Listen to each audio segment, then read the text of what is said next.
We are not alone. I say that not with certainty, but with a recognition of probability. Somewhere in our solar system, beneath the frozen surface of a moon, in the upper atmosphere of a hellish planet, or in the subsurface rocks of a dead world, life might exist. Not intelligent life, not life as we would recognize it without a microscope, but life nonetheless. Microorganisms, bacteria, the simplest forms of biological organization we know. The search for life in our solar system isn't science fiction. It's not speculation without grounding. It's based on what we know about life on Earth, on our understanding of the conditions required for biology to emerge, and on an increasingly clear picture of worlds in our solar system that might harbor those conditions. But before we venture outward, we need to understand what life is, what it needs, and what it looks like when you strip away all the familiar trappings, the sunlight, the oxygen, the soil, and ask what the absolute minimum requirements are for something to be alive. Life, at its core, is a system that consumes energy and uses that energy to organize matter in increasingly complex ways. It reproduces. It evolves. It maintains itself against the entropy that would otherwise dissolve it into chaos. On Earth, life is almost synonymous with carbon-based biochemistry. DNA, RNA, proteins, lipids, all molecules made of carbon, hydrogen, nitrogen, and oxygen, assembled in precise three-dimensional configurations. But is carbon-based biochemistry the only way life can work? Scientists have debated this for decades. The consensus is that carbon is probably unique in its versatility and ability to form complex chains and structures. But the fact remains that we only have one example of life, Earth life, to draw from. So when we look for life in the solar system, we're looking for carbon-based biochemistry. We're looking for water or some other solvent where chemical reactions can occur. We're looking for energy sources, sunlight, chemical energy from rock-water reactions, heat from within a world. And increasingly, we're finding that these conditions exist in places we never thought to look. Let me start with the most obvious place, Mars. Mars is cold, dry, and apparently lifeless on its surface. The radiation batters down from space. The thin atmosphere provides almost no protection. The soil is oxidizing, meaning it's hostile to organic chemistry. But beneath the surface, that's a different story. We know from observations by Mars rovers and orbiters that Mars once had liquid water on its surface. Rivers flowed, lakes filled. The atmosphere was thicker. The planet was warmer. That was billions of years ago. But water might still exist on Mars today, in the form of ice beneath the surface, and possibly even liquid water in subsurface aquifers. Life could have emerged on Mars during its warm, wet period. And if it did, some of that life might have retreated underground, into the subsurface, where conditions are more stable and the radiation is shielded by rock. We don't have definitive evidence of past or present life on Mars, but we have found complex organic molecules in Martian meteorites, suggesting that the chemistry for life existed there. We have found what appear to be biosignatures, patterns and chemical signatures that on Earth would indicate life in Martian rocks. But we can't be certain. The patterns could be produced by non-biological processes. This ambiguity is frustrating for scientists. It's also motivating. It means we need to search more carefully. With better instruments, with human explorers who can make decisions and investigate in real time. Future Mars missions will drill deeper into the Martian subsurface, reaching environments that might be habitable. They will analyze the chemistry with unprecedented precision, looking for unambiguous signs of life. But Mars might not be the most promising place to find life in the solar system. Consider Europa. Europa is a moon of Jupiter, a relatively small world covered in ice. Its surface temperature is about minus 110 degrees Celsius. To the casual observer, Europa looks like one of the most hostile environments imaginable. But beneath that icy crust lies an ocean. We've known this for decades, but in recent years, the evidence has become overwhelming. The ocean on Europa is estimated to be 100 kilometers deep or more. It contains more liquid water than all of Earth's oceans combined. And it's not a frozen, dead ocean. It's a dynamic system. The ocean is kept liquid by tidal heating. Jupiter's gravity stretches and compresses Europa as it orbits, generating heat through friction. This tidal heating keeps the ocean from freezing despite the extreme cold. But here's what makes Europa truly fascinating. At the bottom of the ocean, where the water meets the rocky seafloor, we almost certainly have hydrothermal vents. On Earth, hydrothermal vents are some of the most biologically productive environments we know. In complete darkness, with no sunlight, chemosynthetic bacteria thrive on the chemical energy released as hot water rich in minerals and dissolved gases emerges from within the Earth. These vents support entire ecosystems. Bacteria, archaea, and complex animals like tube worms and crustaceans, all powered by chemical energy rather than sunlight. If similar vents exist on Europa, and the physics suggests they almost certainly do, then the chemical conditions for life might be present. Water, heat, minerals, chemical energy. Everything life needs. Whether life actually emerged on Europa, whether the conditions have been stable long enough for complex biology to develop, whether life has survived to the present day, these are open questions. But the possibility is tantalizing. We're planning missions to Europa to investigate. The Europa Clipper, launched by NASA, will arrive at Jupiter in 2024 and make multiple flybys of Europa, gathering data about its ice shell and ocean. Eventually, we'll send orbiters and landers to Europa. We might even drill through the ice to sample the ocean directly. The search for life in Europa's ocean is one of the great frontiers of astrobiology. But if Europa is tantalizing, Enceladus is almost compelling. Enceladus is a moon of Saturn, much smaller than Europa, but no less interesting.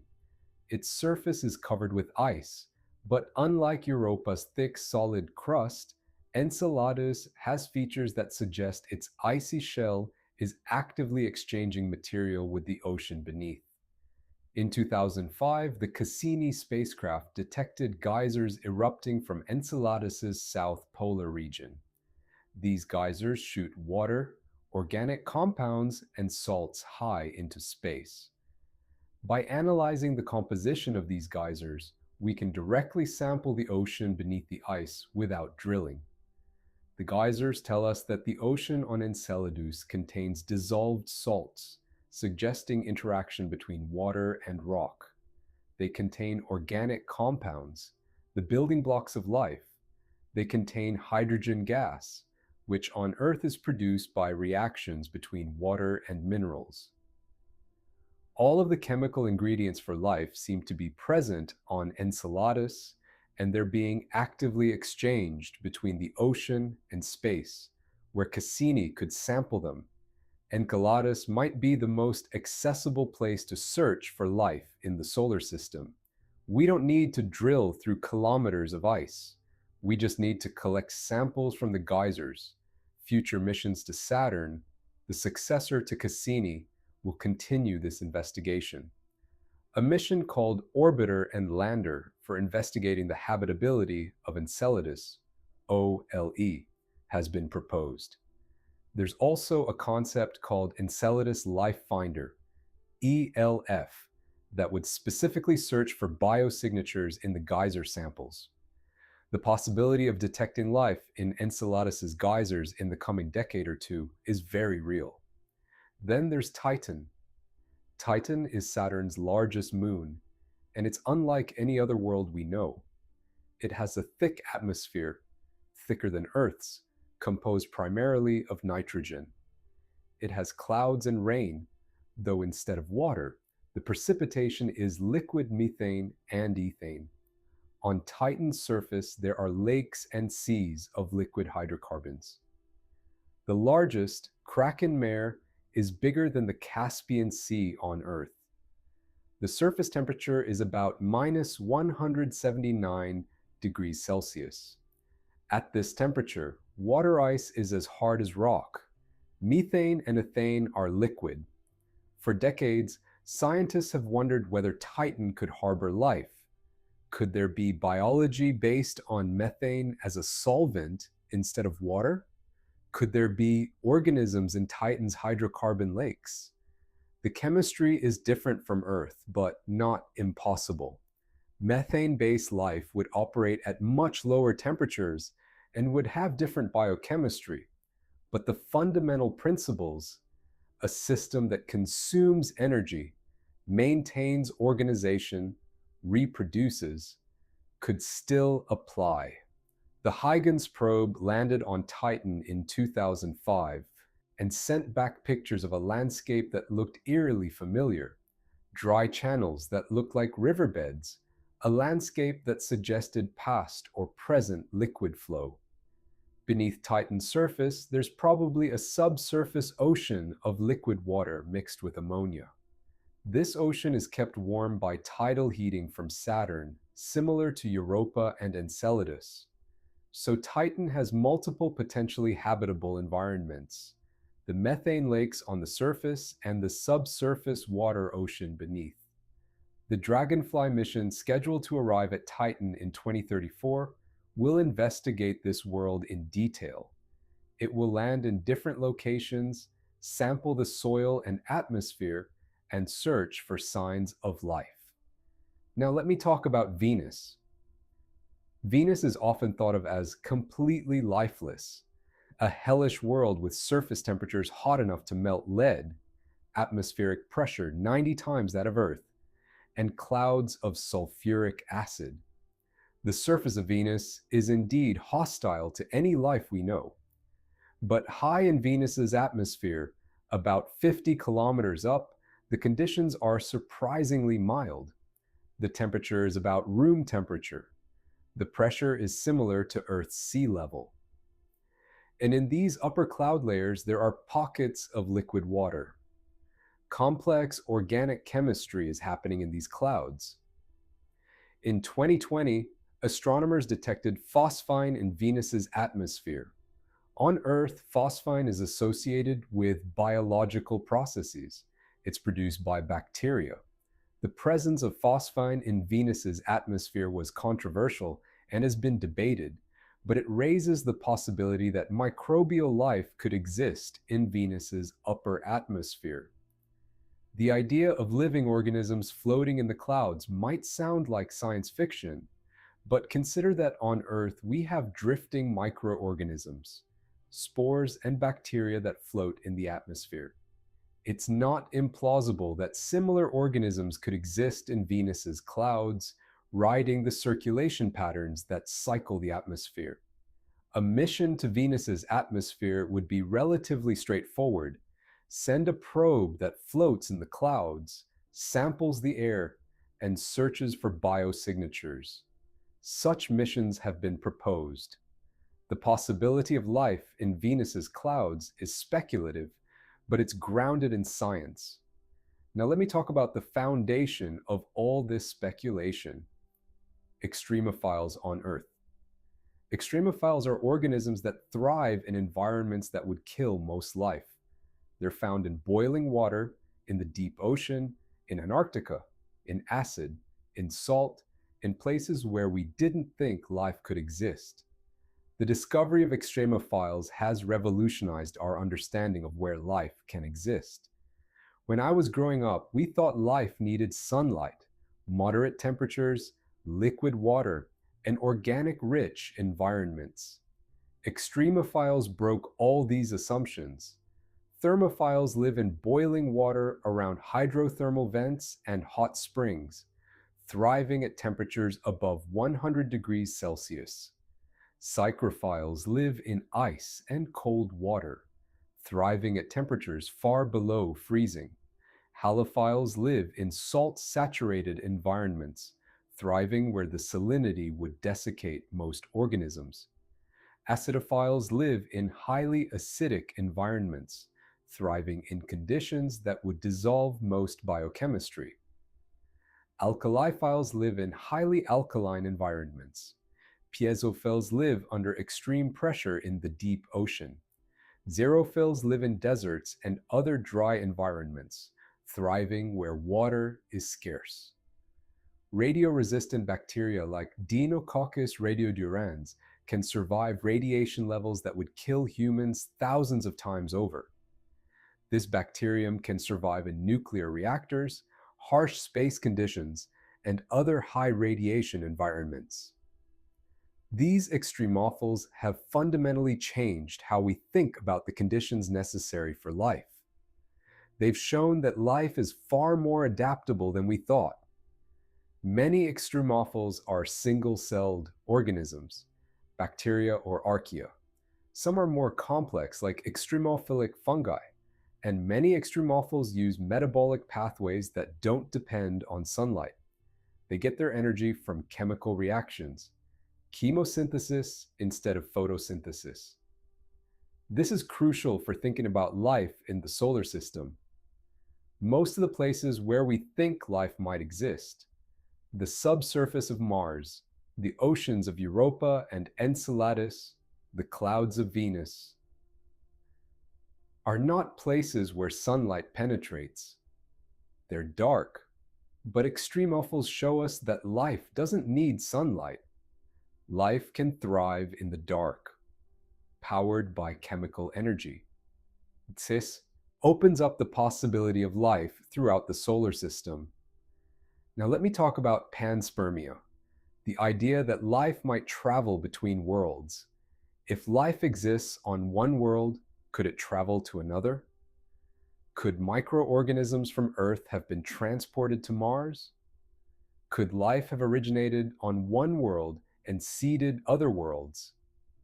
Panspermia sounds like science fiction, but it's based on real science. We know that meteorites travel between planets. When an asteroid hits a planet, material is ejected into space. Some of that material reaches escape velocity and enters an orbit around the Sun.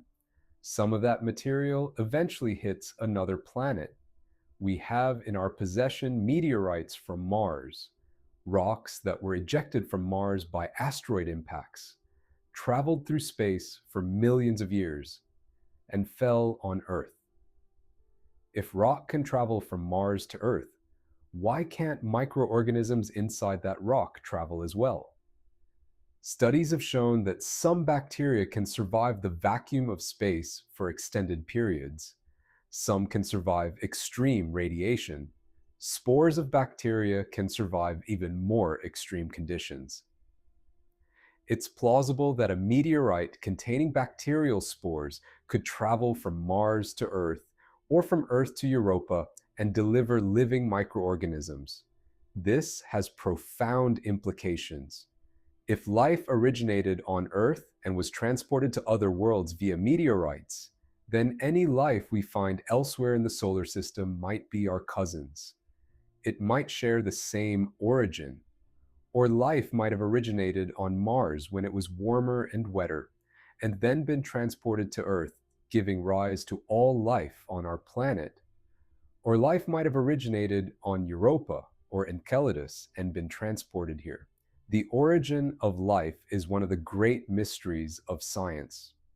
We don't know where life first emerged in the solar system. Panspermia suggests that the answer might not be Earth. Now let me discuss what we'd be looking for if we search for life in the solar system. Biosignatures. A biosignature is any sign of life.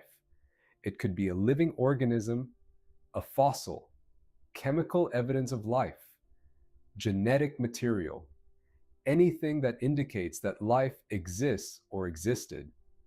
The challenge is distinguishing biosignatures from non-biological phenomena that can produce similar patterns.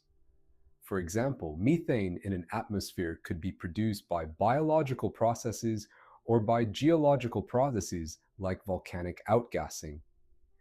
If we detect methane on Mars, how do we know if it came from bacteria or from rocks?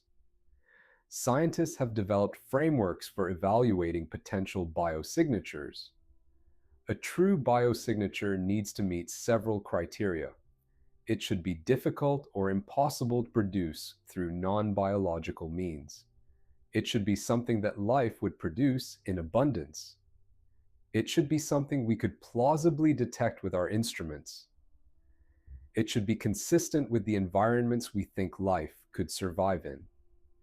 Some proposed biosignatures for the solar system include organic compounds in specific ratios that suggest biological origin, certain isotope ratios that favor biological processes, methane or oxygen in an atmosphere in concentrations that seem to require biological sources, microbial fossils or cell-like structures in rocks, genetic material, though this is only realistic if we drill into pristine samples. When we search for life, we'll be looking for combinations of these signatures, not just one alone. For Europa, we'd be looking for organic compounds and chemical signatures in the geyser samples. For Enceladus, similar signatures in the geysers. For Mars, we'd drill into subsurface rocks and look for fossils, organic compounds, and chemical signatures. For Venus's atmosphere, we'd look for chemical imbalances and compounds that seem to require biological sources. For Titan, we'd analyze the chemistry of the surface and atmosphere for signs of methane-based life. Now let me talk about the history of life on Earth and what it tells us about the timescales for life to emerge. Life on Earth emerged remarkably quickly. The Earth formed about 4.5 billion years ago. The earliest evidence of life, carbon isotope ratios in rocks, suggests that life was present by about 3.8 billion years ago. This means life emerged within the first few hundred million years of Earth's existence. In geological terms, this is incredibly fast. It took a long time, billions of years, for life to go from single cells to complex multicellular organisms. Most of Earth's history has been dominated by microorganisms. But the point is that life emerged quickly once conditions allowed. If similar conditions existed on Mars during its early history, liquid water, chemical energy, perhaps hydrothermal vents, then life could have emerged on Mars too. And if life emerged on Mars, it might have survived. Microorganisms are incredibly resilient. They can retreat underground, enter dormancy, survive extreme conditions. If life emerged on Mars 3.8 billion years ago, when the planet was warm and wet, some of that life might have survived the climate change, migrating to subsurface environments where conditions are more stable. Billions of years later, we're looking for those survivors. The timeline is compatible with what we know about life's emergence. Now let me talk about the chemical requirements for life in more detail. Life requires carbon, hydrogen, nitrogen, oxygen, phosphorus, and sulfur. These are the elements that make up proteins, nucleic acids, and other biological molecules. Are these elements available in the places where we think life might exist? Carbon. Yes. We've detected organic compounds on Mars, in meteorites in the interstellar medium. Europa and Enceladus have organic compounds in their geysers. Hydrogen. Yes, water contains hydrogen. Hydrocarbons on Titan contain hydrogen. Hydrogen gas appears to be produced by chemical reactions in subsurface oceans. Nitrogen. Yes, we've detected nitrogen in various forms on Mars, Europa, and Enceladus. Oxygen. Yes, water contains oxygen. Oxygen can be liberated through chemical reactions. Phosphorus. Yes, phosphorus is part of rock and minerals throughout the solar system. Sulfur. Yes, sulfur is abundant in rocky bodies and in the atmospheres of some worlds. So the basic chemical ingredients are available. This is necessary but not sufficient for life. Life also requires energy. Where would energy come from on these worlds? On Earth, life has two main energy sources: sunlight and chemical energy. Most life on Earth depends ultimately on sunlight, captured by photosynthesis. But chemosynthetic life uses chemical energy, reactions between chemicals, such as hydrogen sulfide and oxygen, or hydrogen gas and carbon dioxide. On worlds without sunlight, chemosynthesis would be the only option. On Mars, chemical energy could come from reactions between water and rock, like the hydrogen-producing reactions that might occur at the base of subsurface aquifers. On Europa and Enceladus, chemical energy could come from hydrothermal vents, where hot water rich in minerals emerges from within the world and reacts with the ocean. On Titan, chemical energy could come from reactions between different organic compounds or between the methane lakes and the water ocean beneath. On Venus, chemical energy could come from reactions in the atmospheric chemistry. Energy is available on all these worlds. Now let me discuss the timeline of exploration and when we might actually detect life. In the next decade, several missions will advance the search for life. The Mars rovers and future landers will continue exploring Mars, drilling deeper, analyzing soil samples, searching for signs of past or present life. The Europa Clipper will begin its investigation of Europa in 2024. Dragonfly will reach Titan in 2034. Future missions to Enceladus and Europa will follow. We might detect life in the 2030s or 2040s, or we might find only environmental conditions that could support life with no actual organisms detected. Or we might search for decades and find nothing, which would tell us something important about the rarity of life. The search will be gradual, methodical, and challenging. We're looking for microorganisms in environments we've never explored in detail, but the possibility is very real. And if we find life anywhere else in the solar system, it would be the most profound discovery in human history. Now let me talk about what life elsewhere would mean for us. If we find life on Mars, Europa, Enceladus, or Titan, we would know that life is not unique to Earth. It would mean that wherever conditions allow, life emerges. This would have profound implications for the abundance of life in the universe. If life emerged multiple times independently in our solar system, then it's likely that life is common throughout the galaxy. If all the life we find shares a common origin, if Europa's life is descended from Martian life, for example, then panspermia is occurring or has occurred, and life could be spread throughout the galaxy by meteorite transfer. Either way, the universe would be full of life. We would not be alone. This would reshape how we see ourselves and our place in the cosmos. We would be one manifestation of a universal biological principle. It would also have practical implications. If life is common, then planets with life are common. The search for intelligent life would be more hopeful. Finding microbes on Europa wouldn't directly tell us about intelligent life, but it would suggest that the conditions for complex life are not rare. Let me talk about the philosophical implications of finding life elsewhere. For much of human history, we've been geocentric. We thought Earth was the center of the universe.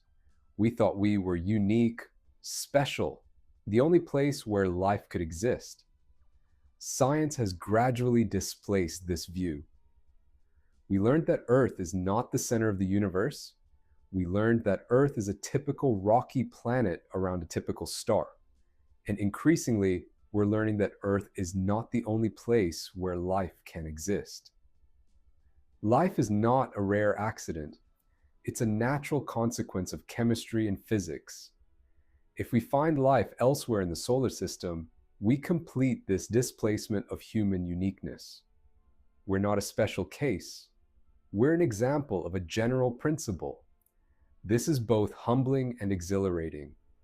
Humbling because it shows us our true scale in the universe. Exhilarating because it means we're not alone. The search for life in the solar system is thus a journey of self-discovery. By searching for other life, we're learning about ourselves and our place in the cosmos. Now, let me discuss some alternative theories and possibilities I haven't fully covered. Shadow biosphere. Could there be a completely separate form of life on Earth that we haven't detected? Some organisms use different genetic codes or different biochemistry. If such organisms exist here, they might also exist elsewhere. Silicon-based life. We usually assume life is carbon-based, but silicon is chemically similar to carbon and could theoretically form complex molecules. Silicon-based life has been discussed in science fiction and scientific literature. But silicon is less versatile than carbon, and we haven't found evidence for silicon-based life. Life as we know it versus life as we don't know it. We search for biosignatures based on life as we know it. But if life on another world has completely different biochemistry, we might not recognize it as life. Collective intelligence. Could a world-spanning network of microorganisms constitute an intelligent ecosystem? Some have speculated about this for Europa or Enceladus. These are speculations, but they highlight the reality that we might be blind to forms of life that don't match our expectations. The search for life is ultimately a search for the unknown. We're looking for something we've only experienced in one form, in one place, on one world. Now let me talk about the practical challenges of searching for life. Contamination. If we bring microbes from Earth to another world, or bring samples from another world to Earth, we might contaminate the environment or bring dangerous organisms back. Sterilization. We try to sterilize our spacecraft before launching to minimize contamination, but complete sterilization is nearly impossible. Sample analysis. How do we analyze samples from other worlds? What equipment do we use? What tests do we perform? Interpretation. How do we know if what we find is actually alive or just chemical mimicry? These are practical challenges that astrobiologists work on every day. For missions to Europa or Enceladus, the challenges are immense. We need to develop instruments that can detect life in environments we've never explored. We need to handle samples carefully to avoid contamination. We need to interpret results with confidence. But we're developing the technology and the expertise to meet these challenges. Let me now discuss the concept of habitable zones, regions of the solar system where life could potentially exist. The habitable zone, or Goldilocks zone, is usually defined as the region around a star where temperatures allow liquid water to exist. But in the solar system, we're learning that the habitable zone is larger and more complex than we thought. The traditional habitable zone includes Venus, too hot, Earth, just right, and Mars, too cold. We focus on Earth because it clearly has life, but we're now learning that habitable conditions can exist in other places, subsurface oceans beneath icy moons, Europa, Enceladus, and possibly others. The atmosphere of Venus, the subsurface of Mars. These places exist outside the traditional habitable zone, yet they might harbor life. This expanded conception of habitability changes how we search for life. We're not limited to looking at surfaces. We're looking at interiors, at atmospheres, at places where energy and chemistry allow life to exist. This makes the search more challenging. We can't just look at a planet and determine if it's habitable. We need to understand its internal structure, its chemistry, its energy sources. But it also makes the search more exciting. There are more places where life might exist. Now let me talk about biosignature gases, atmospheric compositions that suggest life. On Earth, oxygen and methane are produced by life. In a world with no life, these gases would react and disappear from the atmosphere. If we detect oxygen and methane together in another world's atmosphere, it suggests that something is producing them faster than they can react, and that something might be life. Similarly, phosphine on Venus was proposed as a potential biosignature because it's typically produced by biological processes. The challenge with biosignature gases is that they can also be produced by non-biological processes. We need to rule out geological sources before claiming that a gas indicates life. But the detection of unexpected atmospheric gases in potentially habitable environments is one of the most promising ways to detect life. Future missions might carry instruments specifically designed to detect biosignature gases. Let me talk about the concept of extremophilic archaeology, the study of how organisms preserve in extreme environments. If we find fossils on Mars or in the rocks of Europa or Enceladus, they would likely be fossils of extremophilic microorganisms preserved in conditions of extreme temperature, pressure, or radiation. How are such organisms preserved? What does a fossilized extremophile look like? These are questions that astrobiologists and paleontologists are working to answer. We have fossils of terrestrial extremophiles, stromatolites, layered structures formed by microbial communities, microbial mats, fossilized bacteria. The techniques we use to study these fossils could be applied to fossil remains from other worlds. Understanding how extremophiles preserve is crucial for recognizing potential fossils from other worlds.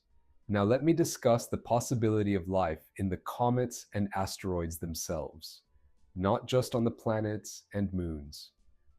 Comets and asteroids are ancient objects that have largely unchanged since the early solar system. Some contain organic compounds. Could they harbor life? If they're warm enough, due to radioactive decay in the interior, if they have water ice, if they have chemical energy sources, then conditions might exist for life. This is speculative, but it's plausible that some comets or asteroids could harbor microbial life. If so, panspermia would be greatly facilitated. Life could travel between worlds by riding on asteroids and comets. This is an area of active research and speculation. Now let me talk about the timeline of the solar system and what it means for life. The solar system is 4.6 billion years old. It has 5 billion years remaining before the sun expands and engulfs the inner planets. Within this time frame, life has emerged on Earth and evolved into tremendous diversity. On other worlds, conditions have changed. Mars was once warm and wet, but is now cold and dry. Europa and Enceladus have maintained subsurface oceans for billions of years. Venus was possibly habitable in the distant past, but is now hellish. The timescales involved are vast, billions of years. Life, if it exists on other worlds, has had billions of years to emerge and evolve. The question is whether it has actually done so. We're going to find out. The search is accelerating. The technology is advancing. Within decades, we'll have definitive answers about whether life exists elsewhere in the solar system. And if it does, it will be the most profound discovery in human history. Now, let me provide much deeper detail on the biology of extremophiles and why they're so relevant. Thermophils are organisms that live at extreme temperatures, from about 50 degrees Celsius up to over 120 degrees Celsius.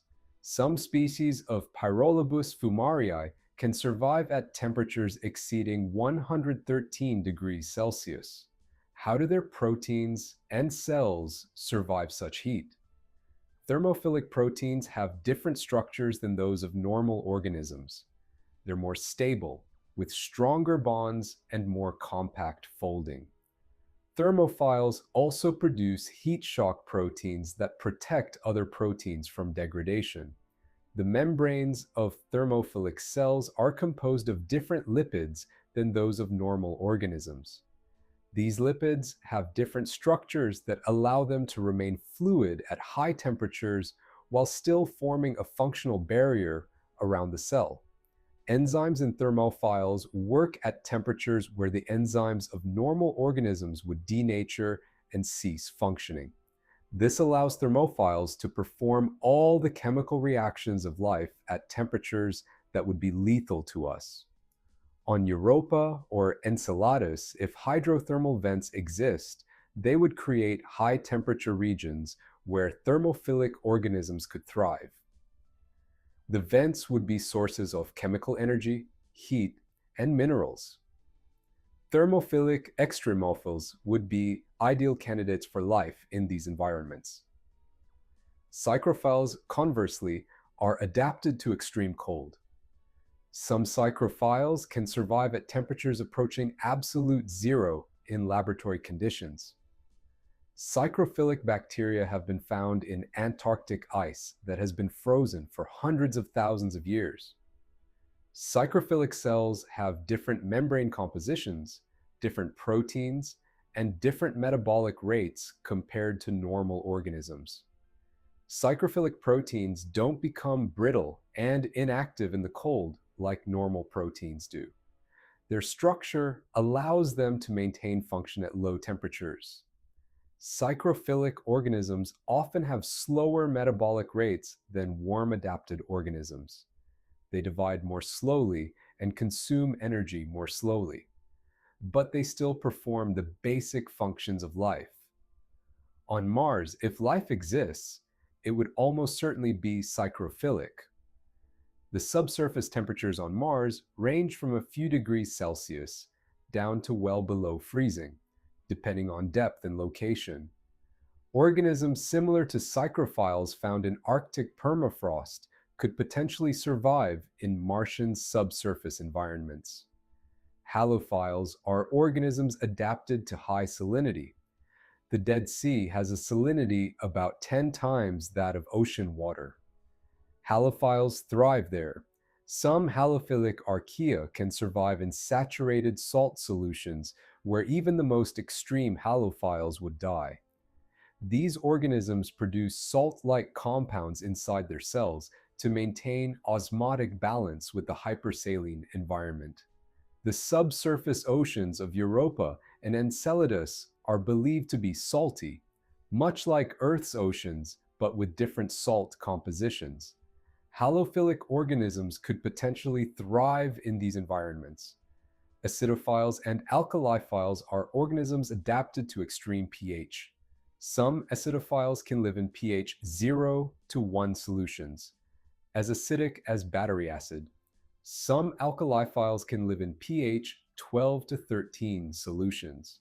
How do these organisms maintain internal pH balance when surrounded by such extreme conditions? They produce protective compounds and have different cellular mechanisms for maintaining chemical balance.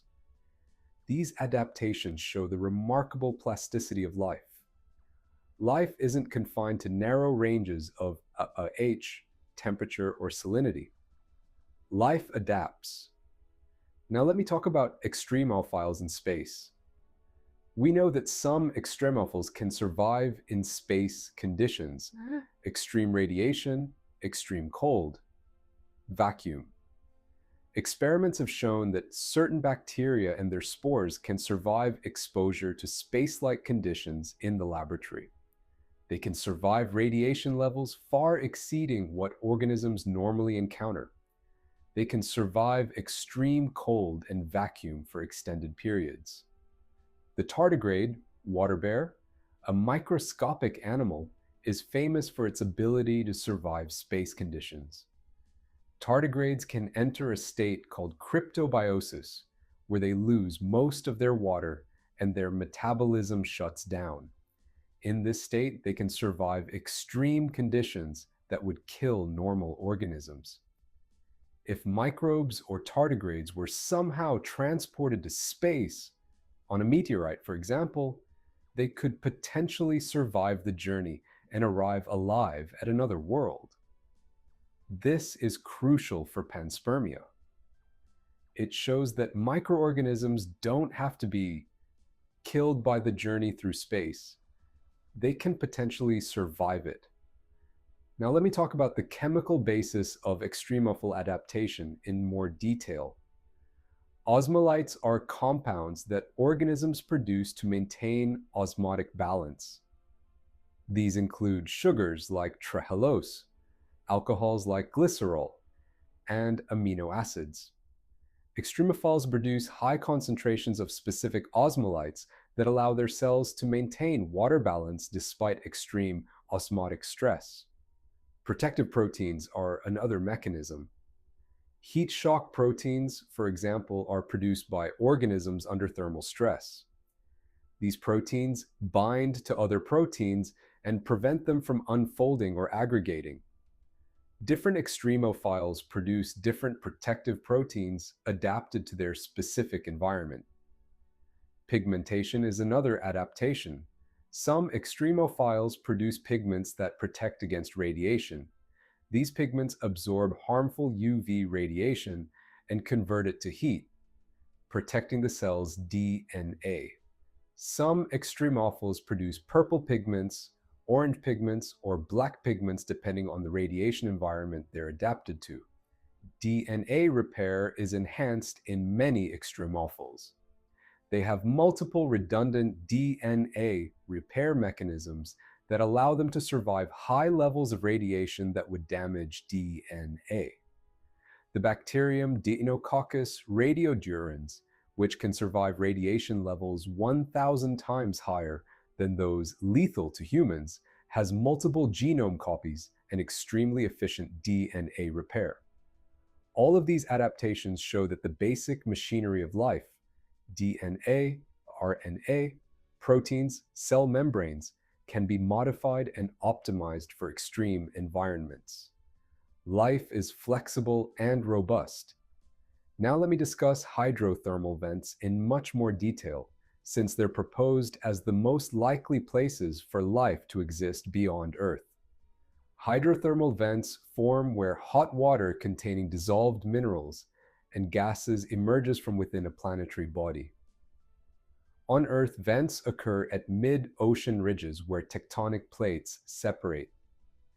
The chemistry at vents is complex. The hot mineral-rich water from within the planet mixes with the cold ocean water. This creates a chemical gradient, a difference in composition between the vent fluid and the surrounding water. Organisms can use this gradient to extract energy. They use chemical reactions that exploit the difference in composition. Common reactions include hydrogen oxidation, H2 plus 1/2, O2 yields H2O. This releases energy. Sulfide oxidation, H2, S plus 2, O2 yields SO4, 2 minus plus 2, H plus. This also releases energy. Methanogenesis, CO2 plus 4, H2 yields CH4 plus 2, H2O. This releases energy. These are chemosynthetic reactions. The organisms that perform them are chemosynthetic bacteria and archaea. At vents on Earth, entire ecosystems exist powered by chemosynthetic bacteria.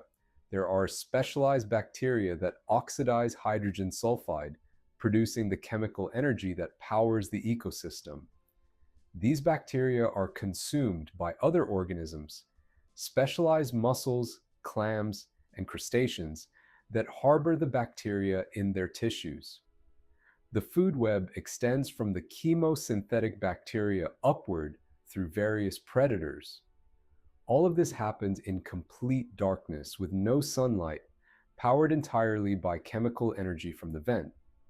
On Europa, Enceladus, or other worlds with subsurface oceans and hydrothermal vents, similar ecosystems could potentially exist.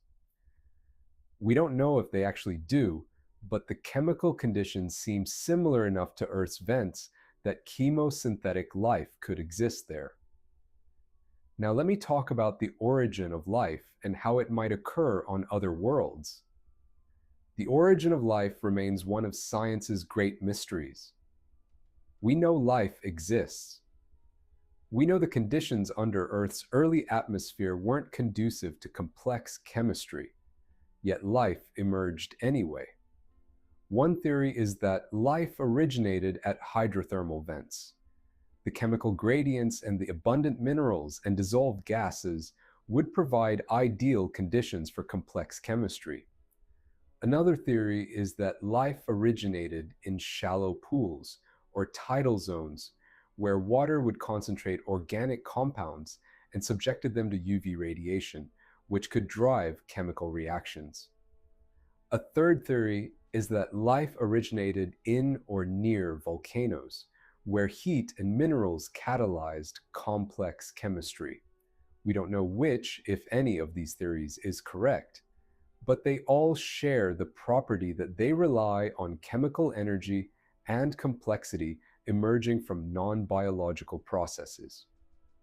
Once you have complex chemistry, organic compounds assembling into more complex structures, it's a short step to self-replicating chemistry. And once you have self-replicating chemistry, you have the beginning of life.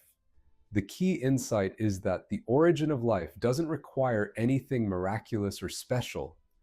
It's a natural consequence of chemistry and energy. If Earth conditions led to the origin of life, then similar conditions elsewhere could do the same. Europa, Enceladus, early Mars, all had the chemical ingredients and energy sources necessary for life's origin. We don't know if life actually originated on these worlds, but we can't rule it out based on chemical or physical principles. Now let me discuss evolution and adaptation on other worlds. On Earth, life has evolved to be incredibly diverse. This diversity emerged through evolutionary processes, mutations creating variation, natural selection filtering for successful adaptations. If life emerged on another world billions of years ago, it would have undergone similar evolutionary processes. It would have diversified, adapted to local conditions, and filled ecological niches. What would this life look like? Would it have DNA? Would it have the same genetic code? We can't know for certain. But evolutionary processes are robust and universal. If life can evolve in response to environmental pressures, it should evolve in similar ways on different worlds. Life on different worlds might use different genetic systems or different biochemistry, but evolution by natural selection would still apply. If we find life on another world, studying its evolution would tell us about the universal principles of biology. Now let me discuss biosignature detection in more technical detail. When we search for life, we're looking for chemical or physical evidence. Here's how different detection methods work. Organic compound analysis. We search for organic compounds, carbon-based molecules. On Earth, organic compounds are produced by life, but they can also form through non-biological processes. If we detect organic compounds in specific ratios or specific configurations that seem to require biological organization, that's suggestive of life. Spectroscopy can identify organic compounds by their unique light absorption and emission patterns. Isotope ratio analysis. Different elements have multiple forms called isotopes with different masses. Life preferentially uses lighter isotopes. When we measure the ratio of isotopes, for example, the ratio of carbon-12 to carbon-13, we can sometimes determine if a compound was produced biologically or non-biologically. Gas chromatography mass spectrometry. This technique separates organic compounds and identifies them based on their mass and structure. It's been used on Mars rovers to search for organic compounds. DNA sequencing. If we can extract DNA from a sample, we can read its genetic code and identify the organism. DNA is unique to life as we know it. Microscopy.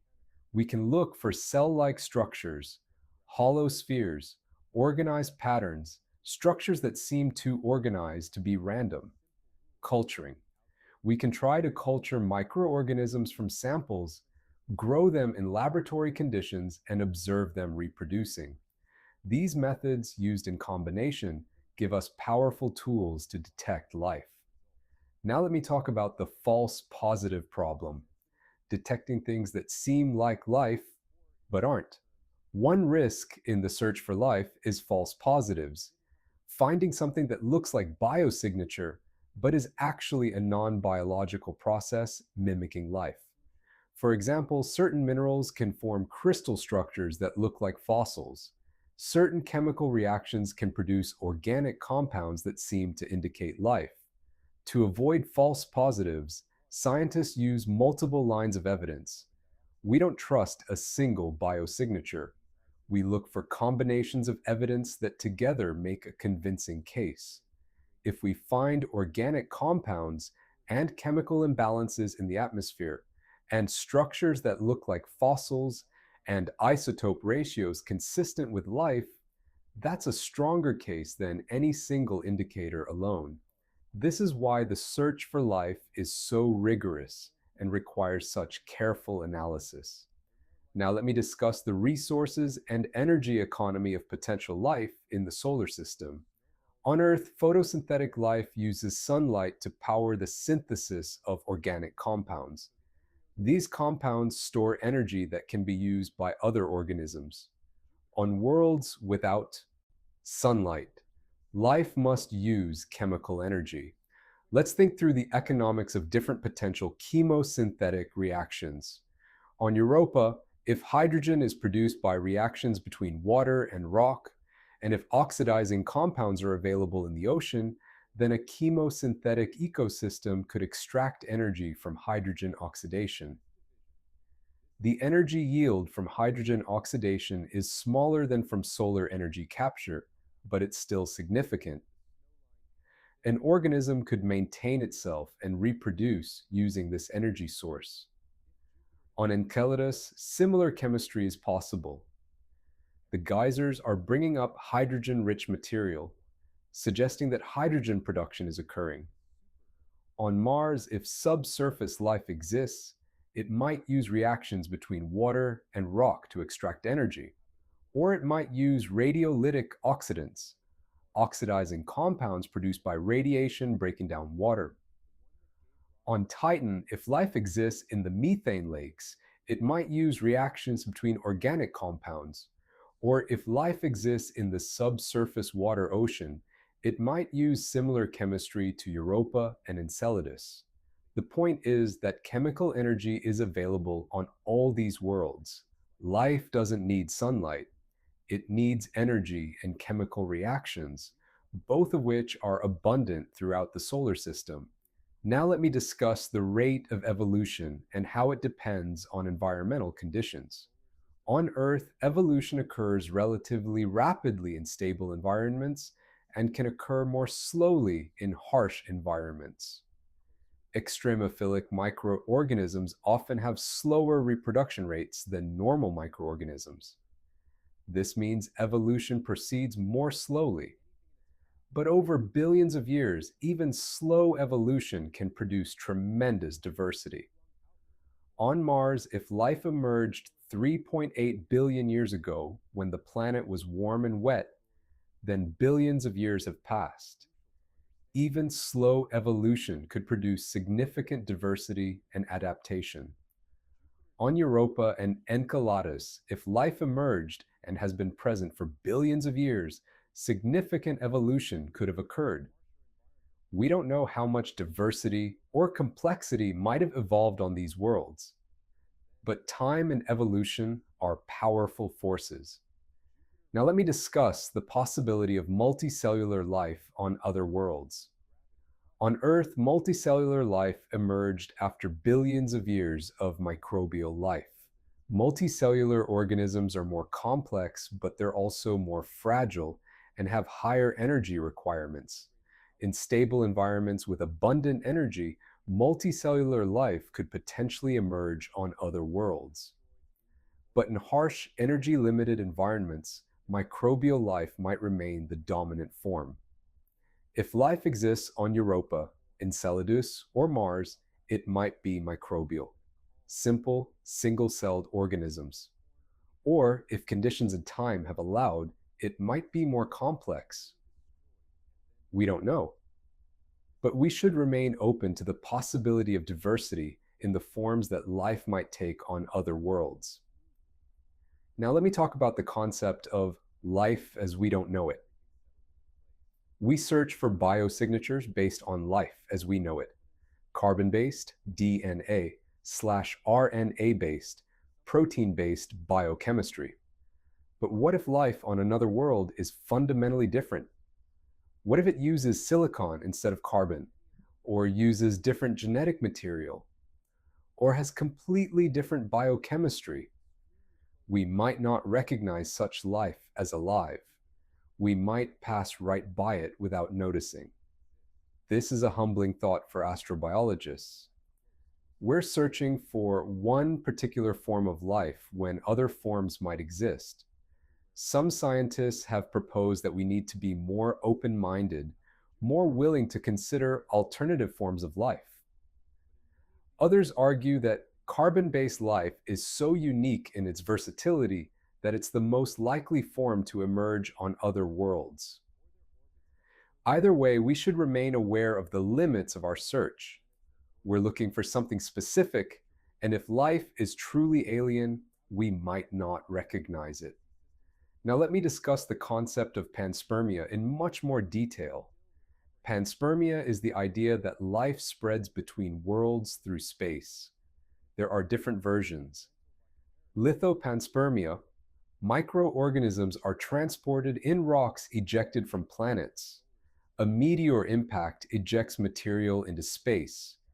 If the material contains microbes, they travel through space and eventually impact another world. Radiopanspermia: microorganisms are transported by radiation pressure from stars. Highly speculative. Directed panspermia: intelligent civilizations deliberately seed life on other worlds. Very speculative. Lithopanspermia is the most plausible. We know that material travels between planets. We have meteorites from Mars in our possession. If material can travel from Mars to Earth, the reverse is also possible. Material from Earth could travel to Mars or other worlds. The journey through space is harsh. Extreme cold, radiation, vacuum. But some microbes can survive these conditions. The survival rate might be very low. 1 in a billion microbes might survive. But if a meteorite carries trillions of microbes, some might still survive. If even one survivor reaches a habitable world and finds the right conditions, it could establish a foothold. It could reproduce, adapt to local conditions, and eventually give rise to a whole ecosystem. The implications of panspermia are profound. If life can travel between worlds, then life might be far more widespread than we thought. One origin of life could have seeded multiple worlds. And there's a time element. Early Earth was bombarded with meteorites. Some of that material came from the early solar system, from worlds that had conditions favorable for life. If life originated anywhere in the early solar system, panspermia could have spread it to other worlds. This doesn't solve the origin of life problem, it just moves the question to a different location. But it suggests that life, once it emerges anywhere, can spread to multiple worlds. Now let me discuss the search strategy and how we prioritize which worlds to explore. Given limited resources, how do we decide where to search for life? We prioritize worlds that seem most likely to harbor life. Mars. It had liquid water in the past, has potential subsurface water today, has chemical energy sources. High priority. Europa has a subsurface ocean with water and likely hydrothermal vents, among the highest priorities. Enceladus has geysers that we can sample, active hydrothermal chemistry, confirmed water. Very high priority.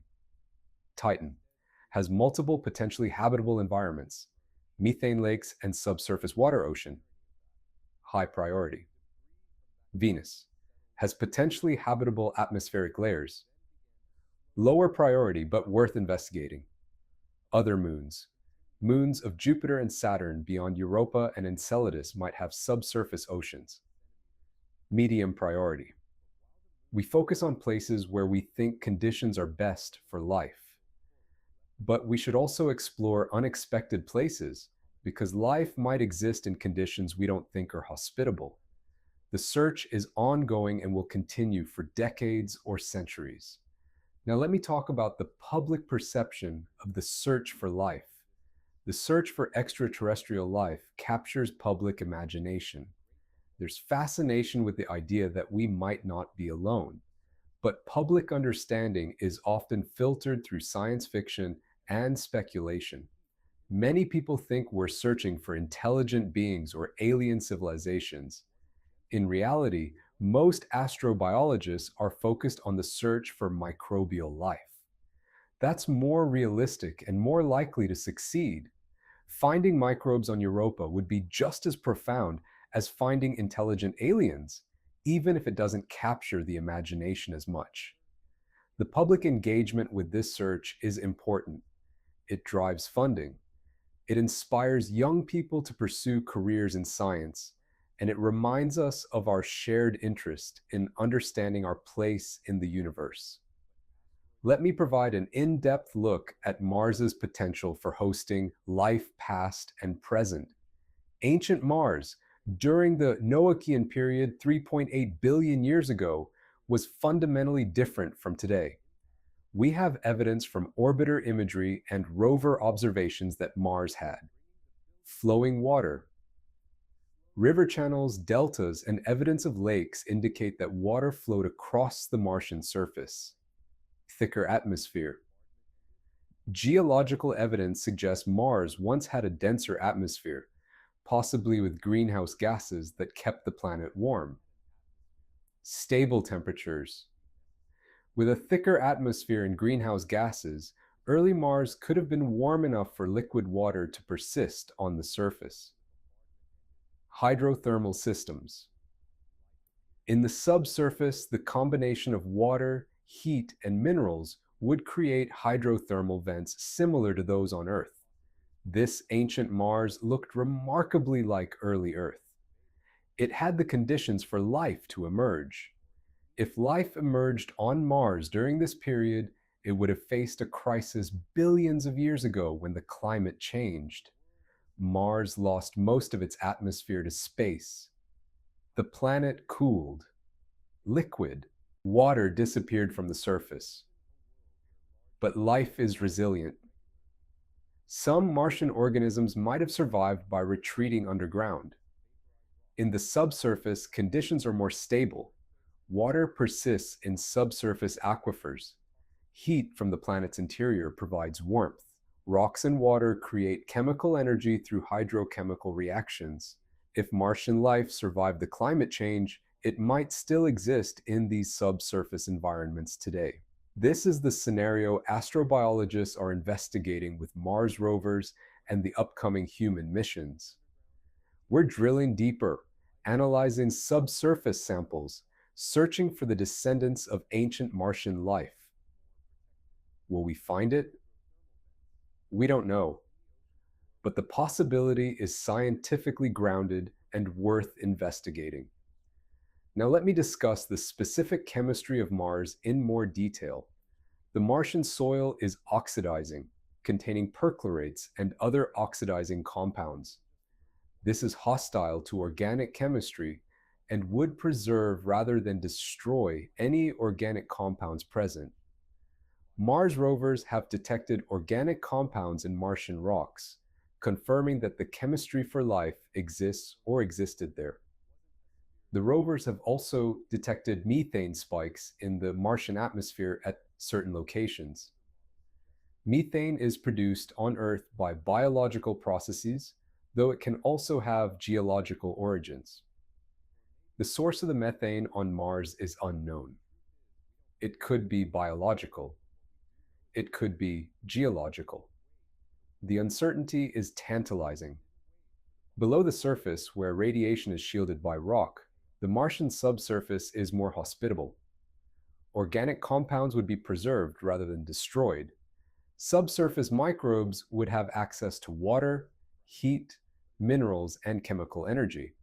The environmental conditions might actually be quite similar to subsurface environments on Earth where extremophilic microbes thrive.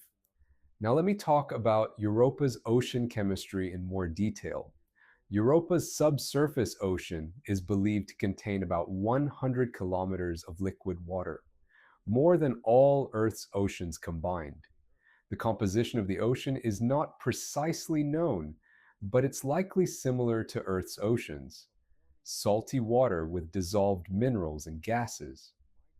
The salinity might be different from Earth oceans, and the dissolved mineral composition might be different, but the basic composition would be similar to what life on Earth requires. The ocean is kept warm by tidal heating. Jupiter's gravity stretches Europa as it orbits. This internal friction generates heat. At the bottom of Europa's ocean, where the water meets the rocky seafloor, the temperature rises. Hydrothermal vents would likely form in these regions. The heat, minerals, and chemical gradients at these vents would create ideal conditions for chemosynthetic life. But here's the key question: is Europa's ocean still active today? Has it been active continuously since its formation? If the ocean froze solid billions of years ago and remains frozen, there would be no vents and no chemistry. Life would be impossible. But current evidence suggests the ocean is still active. The precise thickness of the ice shell isn't known, but estimates range from 5 to 30 kilometers. Ocean circulation models suggest the ocean is dynamic, with currents and possible overturn that brings water into contact with the seafloor. This means the conditions for life might persist to the present day, not just in the ancient past. The Europa Clipper mission will help us determine the current state of Europa's ocean and ice shell. Now let me discuss Enceladus in even more detail, since it's the most accessible potential harbor of life in the solar system. Enceladus is a small moon, only about 500 kilometers in diameter, yet it has an active ocean and geysers that we can sample. The geysers are remarkable. They shoot water from beneath the ice shell high into space, creating plumes that the Cassini spacecraft could fly through and sample. By analyzing the composition of the geyser material, we've learned about the ocean. The ocean contains dissolved salts, suggesting interaction with rock. The ocean contains organic compounds, the building blocks of life. The ocean contains hydrogen gas, produced by reactions between water and rock. The ocean contains other compounds consistent with active hydrothermal chemistry. All of this suggests that Enceladus's subsurface ocean is a potentially habitable environment. What's remarkable about Enceladus is that we can sample its ocean without drilling through kilometers of ice. The geysers bring the ocean to us.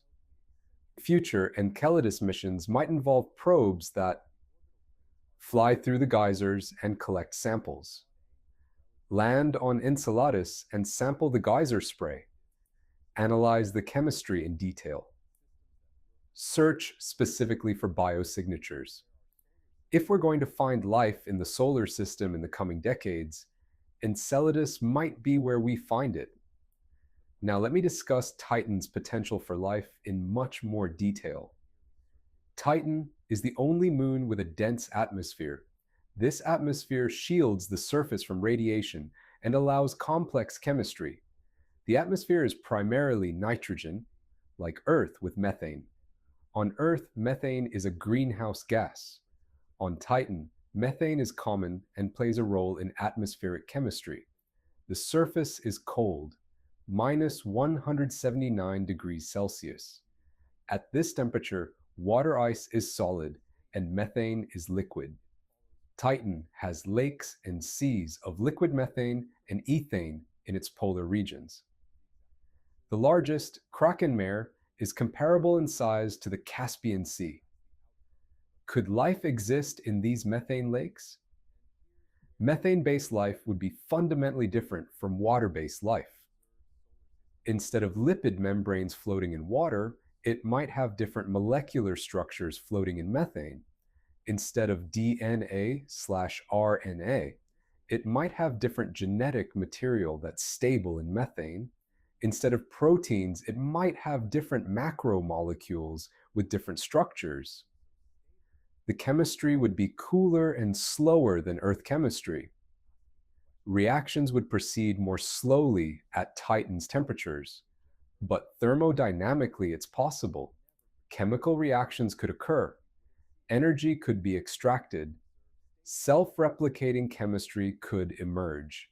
Some researchers propose that Titan's methane lakes are at least worth investigating for the possibility of life. Beyond the methane lakes, Titan also has a subsurface water ocean beneath the ice shell. This ocean is similar to those of Europa and Enceladus, water-based, potentially warm, with hydrothermal chemistry. So Titan has multiple potentially habitable environments. Life could exist in the methane lakes, the subsurface water ocean, or both. The Dragonfly mission will investigate Titan in detail, landing at multiple sites and analyzing the chemistry. Now let me discuss detection methods in more technical detail. Spectroscopic analysis.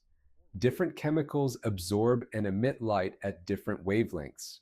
By analyzing the spectrum of light from or reflected by a sample, we can identify the chemicals present. For example, if we detect chlorophyll, the pigment used by photosynthetic organisms on Earth, that would be a strong biosignature. But chlorophyll might not exist on other worlds. Organic molecules have characteristic spectral signatures. By analyzing these signatures, we can determine what organic compounds are present. Gas chromatography. This technique separates a mixture of organic compounds based on their size and properties. By coupling it with mass spectrometry, we can identify each compound. This is one of the most powerful techniques for detecting organic compounds in samples. The Curiosity rover on Mars carries a version of this instrument. Nucleic acid analysis. DNA and RNA have unique structures and properties. If we could extract nucleic acids from a sample and sequence them, we would have definitive proof of life. Sequencing ancient or Martian DNA would tell us about the genetic code of the organism, whether it uses the same code as Earth life or a different code. Culturing. If we can provide the right environmental conditions, temperature, pressure, nutrients, we might be able to culture microorganisms from samples. If microbes grow in laboratory conditions, we can study them directly, observe their metabolism, reproduction, genetics. Imaging microscopes can visualize cells and cell-like structures. Transmission electron microscopes can see structures within cells. Scanning electron microscopes can see three-dimensional cellular structures. These imaging techniques can reveal morphology, the shape and structure of cells, which can help identify organisms. Proteomics. Proteins are another target for identification. By analyzing the proteins present in a sample using techniques like mass spectrometry, we can identify organisms and their metabolic processes. Lipid analysis. Lipids are components of cell membranes. By analyzing lipid composition and structure, we can sometimes identify organisms and their metabolic states. All of these techniques work together to build a case for the presence of life. A single technique might give ambiguous results, but multiple techniques pointing to the same conclusion that life is present provide strong evidence. Now let me discuss the timeline of space exploration and when we might expect major discoveries. The next 20 to 30 years are crucial for the search for life. 2024. Europa Clipper arrives at Jupiter and begins investigating Europa, 2028 to 2030. Proposed Enceladus orbiter/lander missions launch 2030s. Dragonfly arrives at Titan, 2030s to 2040s. Human missions to Mars. Drilling into subsurface 2040s. Proposed Europa lander mission 2050s. Possible crewed missions to Europa. During this period, we'll have unprecedented capability to search for life. The probability of finding life is non-zero. It's not certain, but it's plausible based on what we know about habitable environments and the history of life on Earth. If we find life even once, microbes on Mars or Europa, it would be the most significant discovery in human history. It would answer the ancient question, are we alone? Now let me discuss the implications of not finding life. If we search extensively and find no evidence of life anywhere else in the solar system, what does that tell us? It would suggest that life is rare, that the conditions and processes that led to life on Earth are unusual or unique. It would suggest that we are truly alone, at least in our solar system. This would be profoundly important scientifically. It would tell us that life requires extremely specific conditions, or that the emergence of life is extremely improbable. It would also have philosophical implications. We would be the sole example of life in the solar system, unique in that sense. It would also raise the question, how rare is life throughout the galaxy? If life didn't emerge anywhere else in our solar system, despite multiple potentially habitable environments, life might be extremely rare in the galaxy. The Fermi paradox, the question of why we haven't detected intelligent aliens if the galaxy is full of life, might have its answer. Life is just extremely rare. On the other hand, if we find life on multiple worlds in our solar system, it would suggest life is common. Life would emerge wherever conditions allow.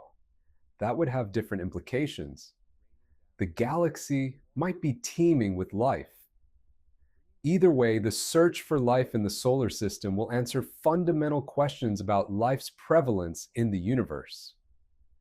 Now let me discuss the concept of a habitable zone in the solar system in more detail.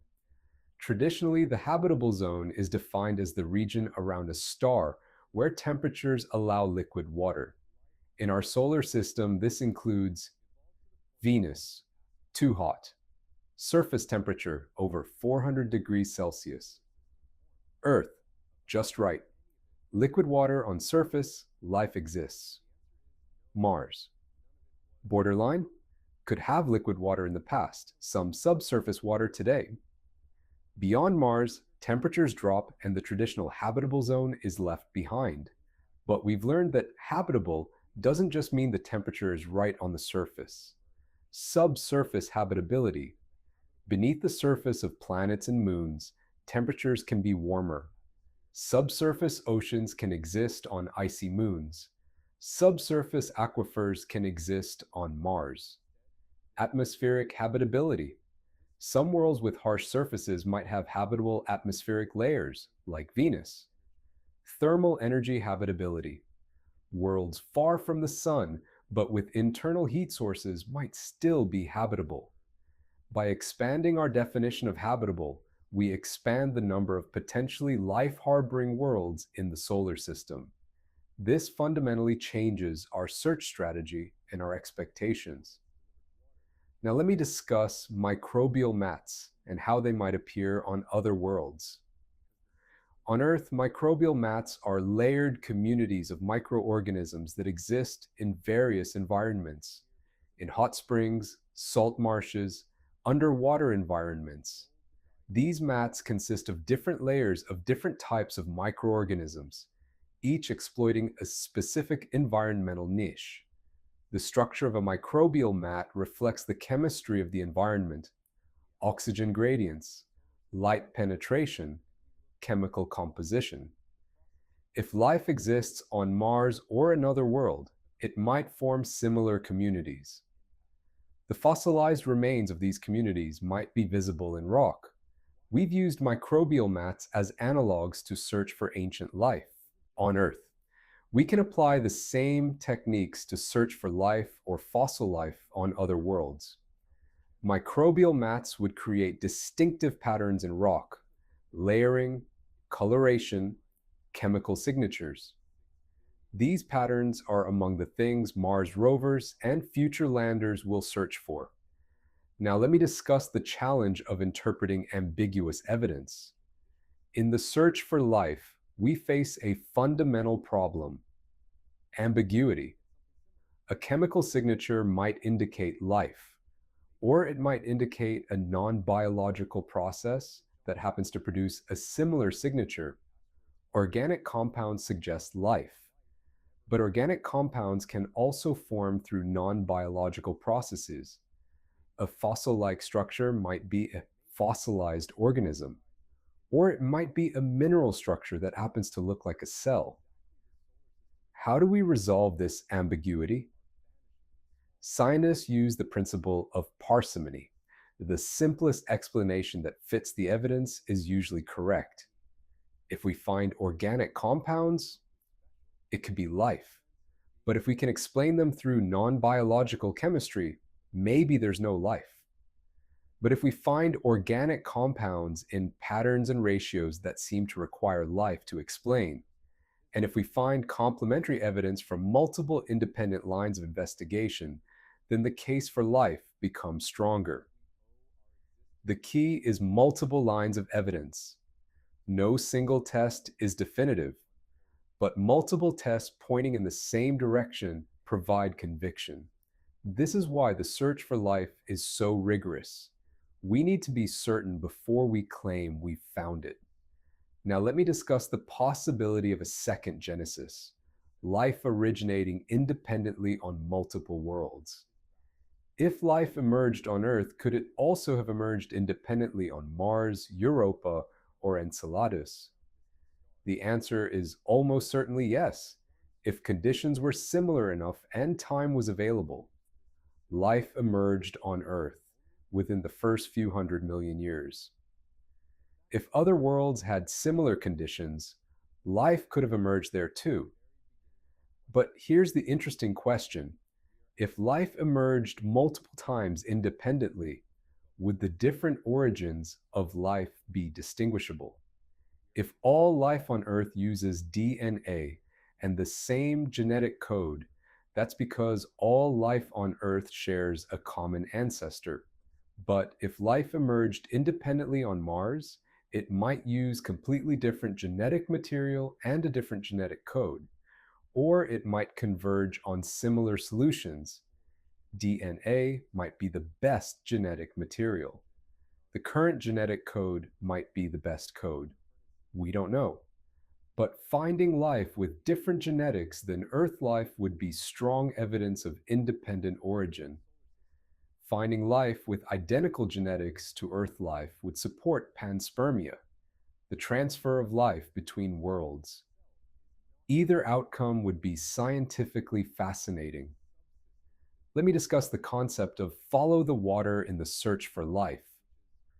Water is the universal solvent for life as we know it. It dissolves salts and minerals, allowing chemical reactions. It has unique properties that make it ideal for biochemistry. This is why astrobiologists focus on finding water. Where there's water, there might be life. In our solar system, we found water in several forms. Liquid water on Earth's surface and in subsurface aquifers. Definitely habitable. Ice on Mars and the Moon, and evidence of past liquid water on Mars. Potentially habitable. Liquid water oceans beneath icy moons. Europa, Enceladus, and possibly others. Potentially habitable. Water vapor and ice in atmospheres and clouds. Potentially habitable in some locations. The discovery of water throughout the solar system transformed our view of habitability. Water isn't rare, it's common. Anywhere we find water, we should search for life. Future exploration will focus on finding water in more places and searching those places for life. Now let me discuss the energetics of potential life in detail. Energy is necessary for life. Life uses energy to maintain organization, reproduce, and adapt. On Earth, life gets energy from the sun through photosynthesis or from chemical reactions, chemosynthesis. On worlds without sunlight, life must rely on chemical energy. The energy yield depends on the chemistry. Some reactions provide more energy than others. For example, hydrogen oxidation, H2 plus 1/2, O2 yields H2O yields significant energy. Sulfide oxidation, H2S plus 2, O2 yields S, O4 2 minus plus 2, H plus yields significant energy.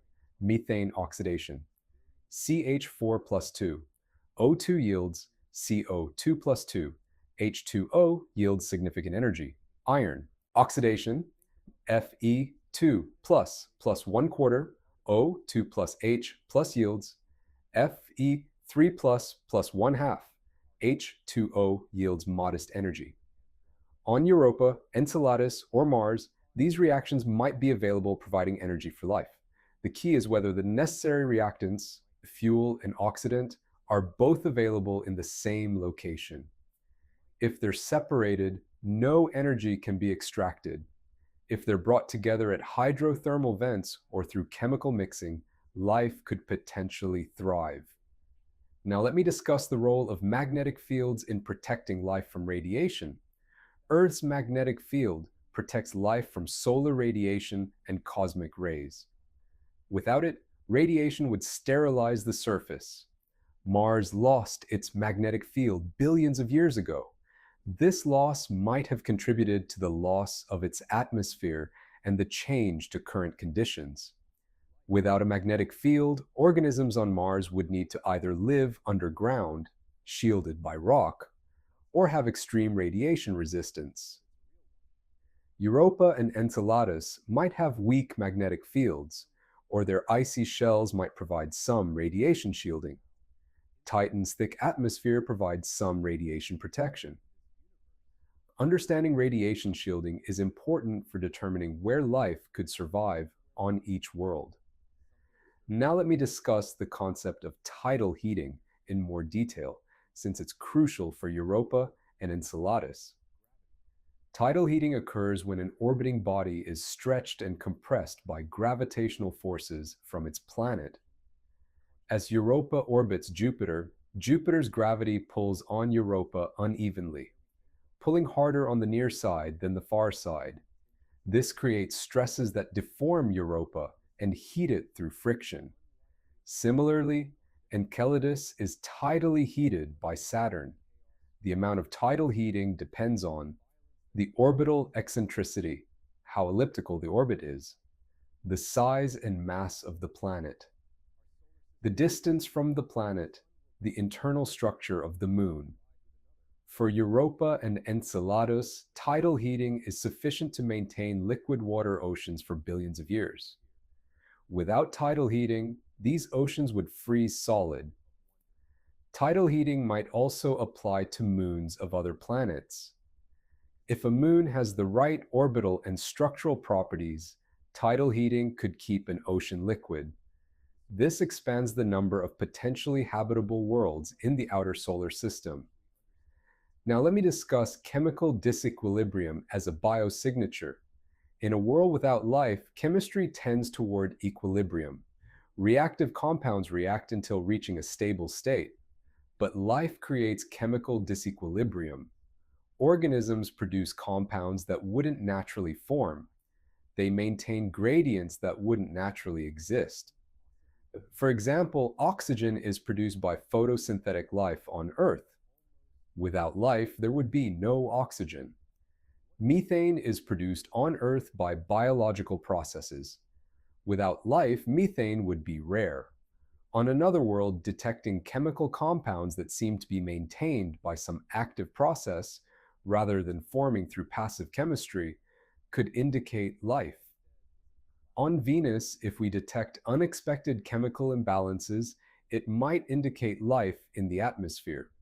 On Mars, if methane is being produced at rates higher than geological processes would predict, life might be the source.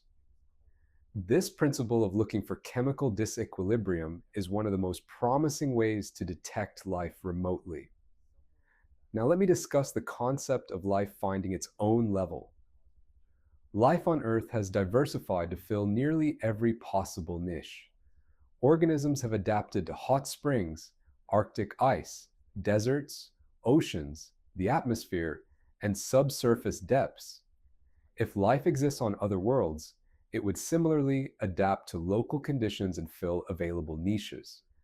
On Mars, if life exists, it might be found in subsurface aquifers, hydrothermal vents, porous rocks that provide protection, salty water reservoirs, the most habitable locations available. On Europa, life might be found near hydrothermal vents, in the water column, within or beneath the ice shell. Anywhere conditions allow on Titan, life might be found. In the methane lakes, in the subsurface water ocean, in the cryovolcanism zones. Anywhere local conditions are favorable.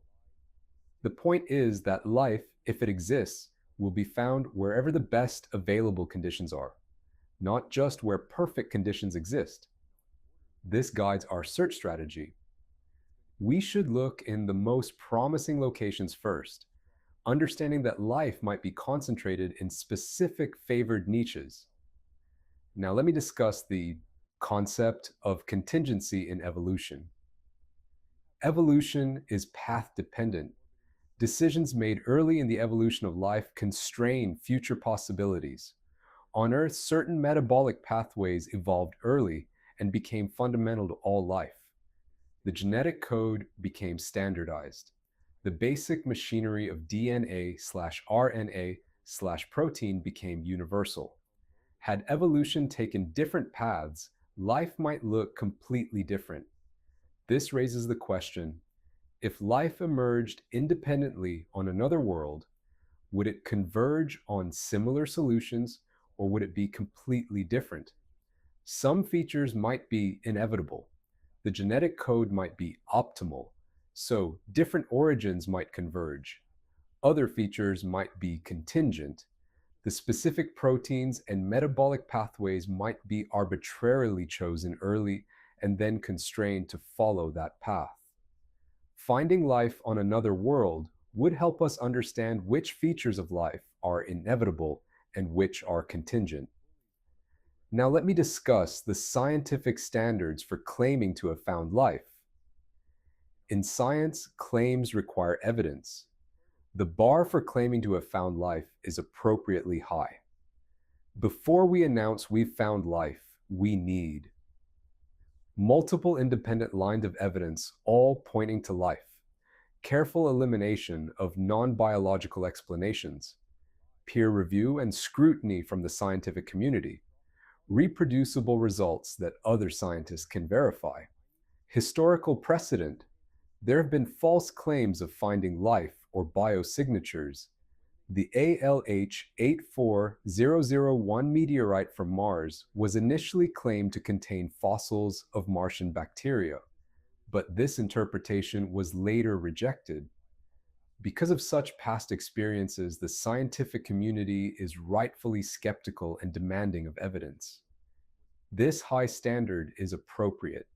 Finding life elsewhere would be so significant that we need to be absolutely sure. But it also means that even if evidence for life exists, it might take time to convince the scientific community. Now let me discuss the role of natural laboratories and planetary analogs. On Earth, we study environments that might be similar to other worlds. Antarctica, extreme cold environment with sparse life, analog for Mars. Deep sea vents, chemosynthetic environments, analog for subsurface oceans. High altitude mountains, thin atmosphere, high radiation, analog for Mars. Salt marshes and salt lakes, high salinity environments, analog for Europa or Enceladus. Subsurface aquifers, analog for subsurface water on other worlds. By studying these environments, we learn about life's possibilities and how organisms adapt. The organisms we find in these environments might be similar to organisms we encounter elsewhere. Future explorers will use these terrestrial analogs to guide their search for life on other worlds. Now let me discuss the deep future and what happens when the sun dies. The sun has about 5 billion years remaining before it expands and engulfs the inner planets. But even as the sun dies, life might persist on the outer moons and in the outer solar system. Europa and Enceladus, with their internal heat sources, could remain habitable for much longer than Mars. As the sun expands and brightens, the habitable zone will move outward. Worlds that are currently frozen might become warm. Eventually, after the sun expands and sheds its outer layers, only cold remnants remain in the solar system. Any life that exists then would face extreme conditions. But life has shown remarkable adaptability. Some organisms might survive. The long-term future of life in the solar system depends on factors like the stability of orbits and the availability of chemical energy. But it's possible that life could persist for far longer than we usually imagine, as long as conditions allow. Now let me discuss what a positive detection would mean for astrobiology as a field. The discovery of life elsewhere in the solar system would transform astrobiology from a speculative science into an empirical one.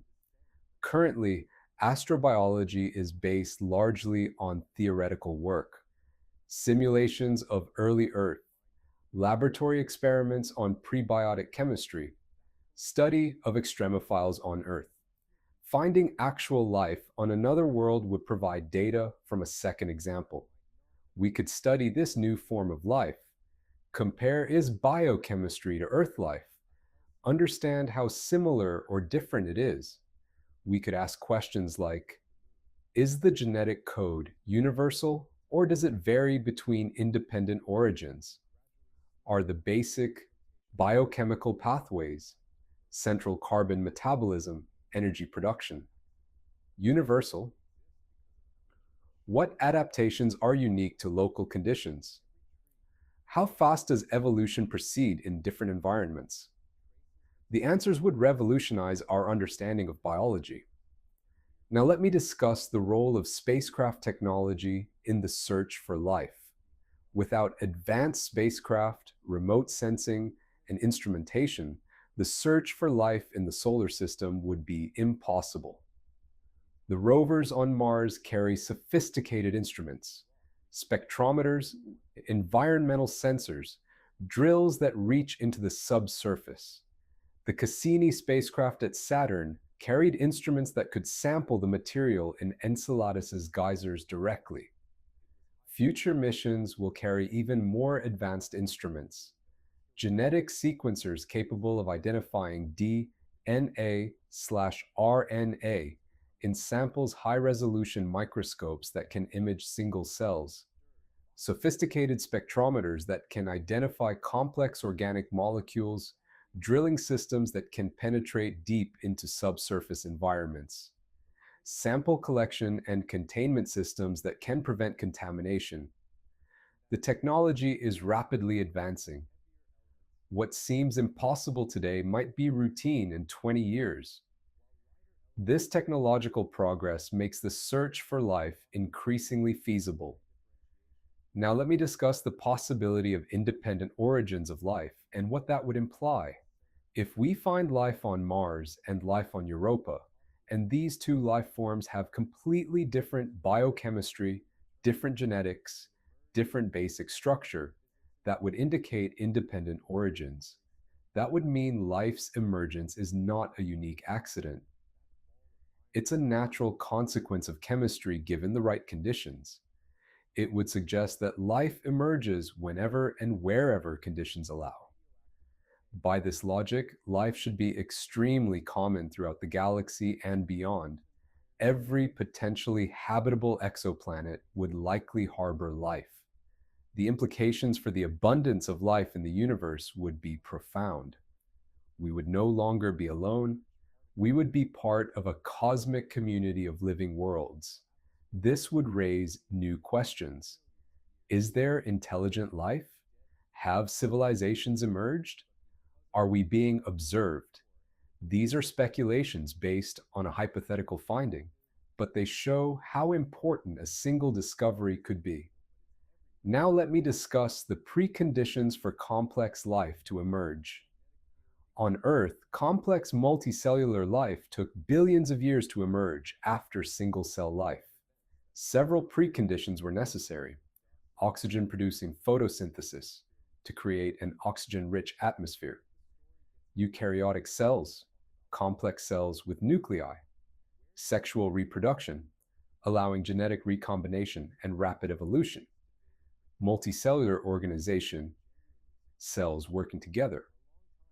Hard parts/skeletons, enabling mobility and predation. Each of these required billions of years to evolve and depended on previous innovations. On other worlds, some of these steps might proceed differently or not at all. Complex life might remain microbial forever.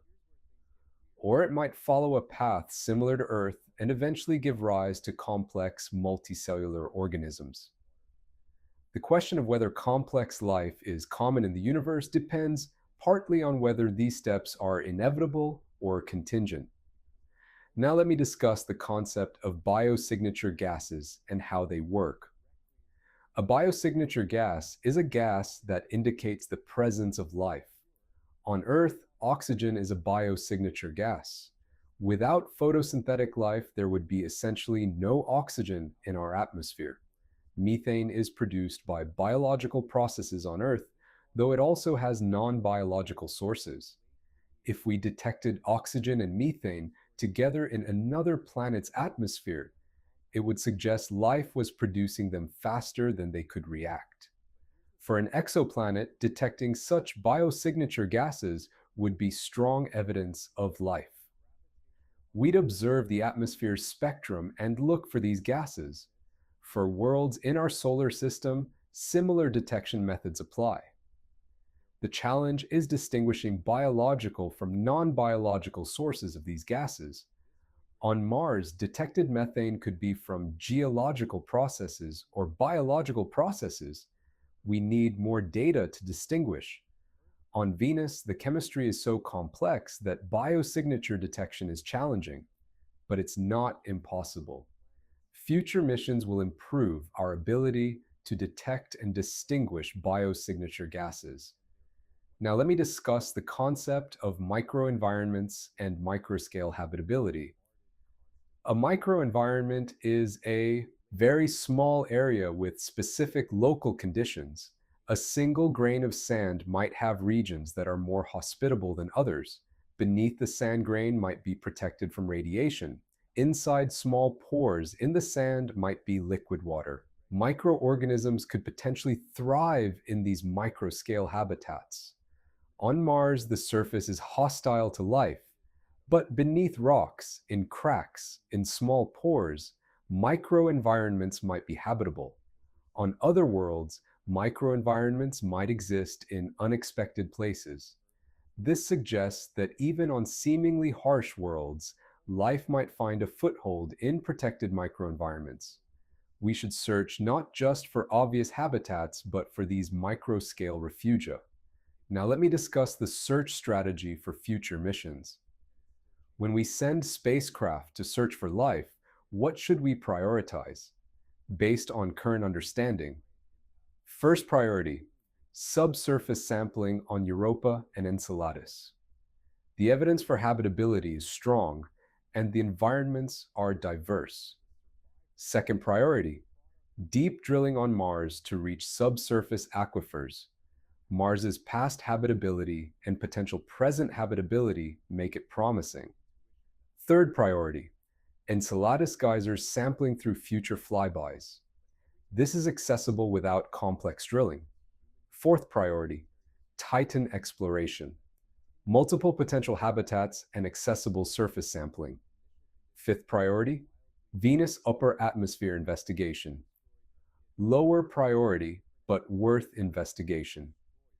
Beyond the solar system, exoplanet investigation for signs of habitability and biosignatures will become increasingly important. This prioritization is based on current evidence and could change as new data emerges. The point is that we have a strategy. We're not searching randomly, we're focusing on the most promising locations. Now let me discuss the ethical implications of finding life. If we find life on another world, we need to consider our moral and ethical responsibilities. Some questions.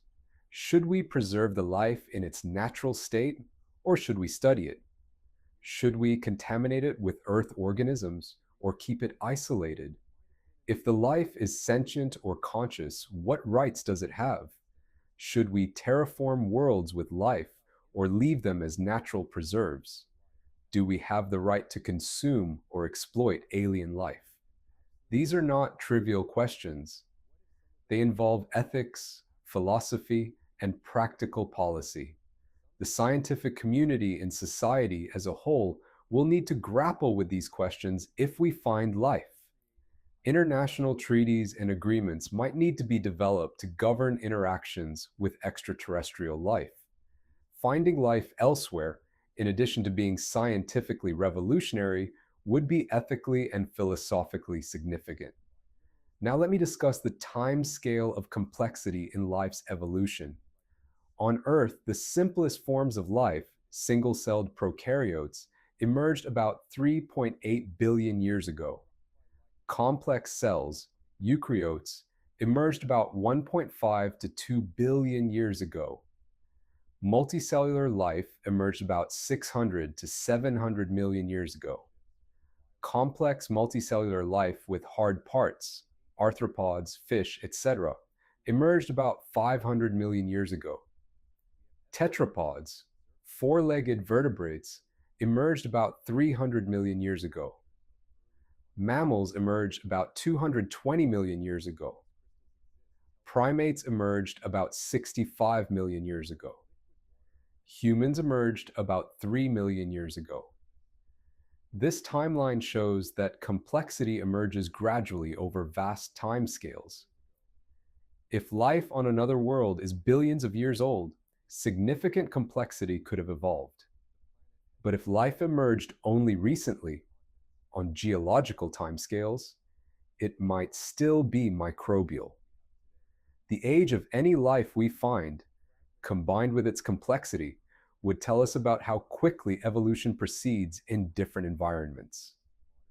Now let me discuss the role of public engagement in astrobiology. Public interest drives funding for space exploration.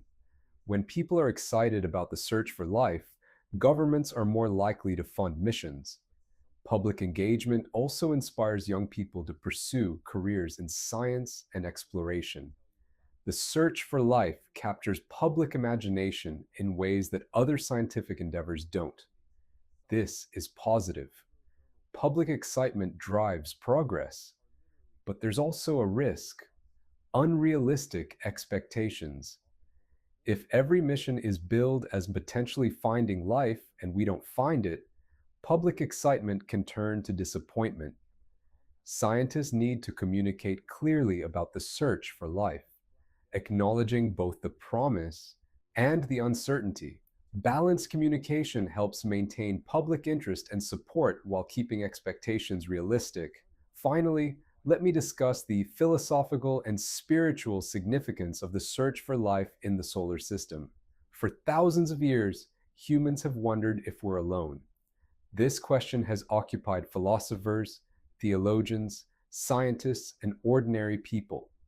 The search for life in the solar system is an attempt to answer this ancient question. If we find life, even simple microbes, it answers one of humanity's deepest questions. We are not alone. This changes everything. It means that life is not a unique accident. It's a natural part of the universe. It means we're one manifestation of a universal principle. We're connected to other life through the common principles of biology and chemistry. This perspective, that life is common in the universe, is sometimes called the Copernican principle, after Copernicus, who showed that Earth is not special, that it orbits the sun like other planets.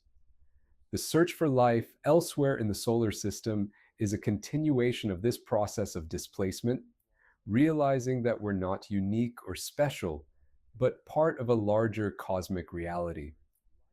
Some find this perspective deeply humbling. We're not the center of creation. We're not special. We're just organisms that emerge through natural processes in one location. Others find it liberating or exhilarating. We're part of a vast cosmic community. We're part of something larger than ourselves. Either way, the search for life elsewhere forces us to confront questions about our identity and our place in the cosmos. It also raises practical questions. What should we do if we find life? How should it affect our behavior towards other worlds? If we discover life on Mars, will we feel obligated to protect it? Or will we continue colonization plans regardless? These questions intersect science with ethics, policy, and human values. The search for life is thus not purely a scientific endeavor. It's an exploration of who we are and what we value as a species. Now let me discuss some specific mysteries that drive astrobiology research. Why did life emerge on Earth when it did, so quickly after the planet became habitable? This suggests either that life emerges easily whenever conditions allow, or that we're incredibly lucky. If life emerges easily, we'd expect it to be common in the solar system and the galaxy. If we're incredibly lucky, life might be rare, and finding it elsewhere would be extraordinary. The search for life elsewhere will help us answer this question. Why did life on Earth go through the particular evolutionary path it did? We could imagine different paths, different genetic codes, different biochemistry, different dominant organisms. If we find life on another world with completely different characteristics, it suggests that evolution is highly contingent, path dependent. If we find life that's remarkably similar to Earth life, it suggests certain solutions are inevitable. These questions about life's origins and evolution are answered only by studying life in multiple contexts. Now let me discuss the concept of life potential in worlds. When we evaluate the potential for life on a world, we consider presence of liquid water or another solvent, energy sources, heat, chemicals, radiation, chemical building blocks, carbon, hydrogen, nitrogen, oxygen, phosphorus, sulfur, time, millions or billions of years for life to emerge and evolve, protection from extreme radiation. By these criteria, several worlds in our solar system show high life potential. Europa, high potential, has water, energy, chemicals, time, and some protection from radiation. Enceladus, very high potential, similar to Europa, and geysers provide direct access to potential habitats. Mars, medium-high potential, past habitability high, current habitability lower but possible subsurface. Titan, medium potential, multiple potential habitats, unique chemistry, but colder temperatures. Venus, low-medium potential, harsh surface but atmospheric layers might be habitable. As we learn more about these worlds, our estimates of their life potential change. If we discover that a world has warmer subsurface conditions or more accessible chemical energy, life potential increases. This concept helps guide our search priorities. Now let me reflect on what this search means for humanity's future. If we find life on other worlds, it changes how we see ourselves and our future. It suggests that life is common and we're not alone. It inspires us to explore further, to venture to other worlds, to search for more life. It raises questions about our responsibilities, both ethical obligations to life we find and practical considerations for our own expansion. It also connects us to a larger narrative. We're not the end point of creation or the only life that has ever emerged. We're part of a continuing story of life in the universe. This perspective might inspire us to be better stewards of life on Earth and more careful in how we expand into space. Or it might inspire us to venture further, to seek out life, to understand our place in this larger community. Either way, the search for life in the solar system is about understanding our role in the universe and what it means to be alive. Now let me make a final observation about the search for life. We're at a unique moment in human history. We have the technology to search for life elsewhere. We have the knowledge to understand where to look. Previous generations could only speculate. We can actually search. And the search is revealing worlds that might harbor life. Europa, Enceladus, Mars, Titan. We're closer than ever to answering the ancient question, are we alone? The answer might come in the next 20 or 30 years. We might find life in the solar system within our lifetimes, or we might search extensively and find nothing, suggesting that life is rarer than we thought. Either way, the search itself is valuable. It expands our understanding of life, of chemistry, of biology. It inspires us. It motivates scientific innovation. The search for life in the solar system is one of humanity's great endeavors. It combines scientific rigor with philosophical wonder. It asks fundamental questions about existence, about commonality, about our place in the cosmos. And it pushes us to explore, to discover, to understand. Let me discuss in detail the concept of convergent evolution and what it tells us about life's possibilities. Convergent evolution occurs when similar traits evolve independently in different organisms. On Earth, many examples show convergent evolution. Wings evolved independently in birds, bats, and insects. Eyes evolved independently in vertebrates and cephalopods, octopuses. Swimming body shapes evolved independently in sharks, dolphins, and ichthyosaurs. Echolocation evolved independently in bats and whales. These convergences suggest that certain solutions to environmental problems are optimal or inevitable. If life on another world evolved under similar conditions, it might converge on similar solutions. For example, if Europa's ocean has similar chemistry to Earth's oceans, chemosynthetic bacteria on Europa might use similar metabolic pathways to Earth bacteria. The genetic code might be identical or similar because the current genetic code on Earth might be optimal or difficult to change once established. The basic molecular machinery of life, DNA, RNA, proteins, might be universal because carbon chemistry essentially necessitates these molecules. On the other hand, some aspects of life are clearly contingent. The specific organisms that evolved, the specific ecosystems that developed, the specific evolutionary history. A world identical to early Earth would likely not evolve humans or even animals.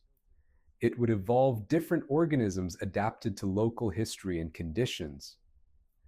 The point is that some aspects of life seem inevitable and universal, while others are contingent and would differ from Earth.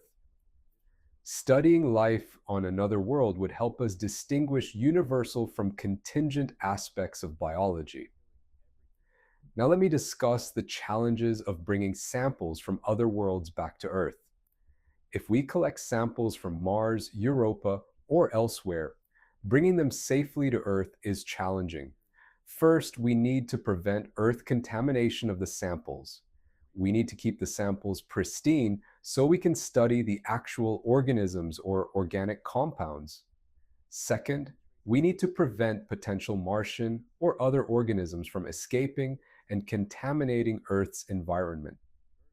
This second concern is probably overblown.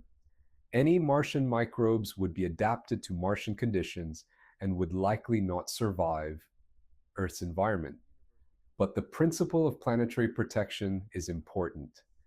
Third, we need to analyze the samples carefully and rigorously. All of this requires sophisticated technology, careful protocols, and extensive safety measures.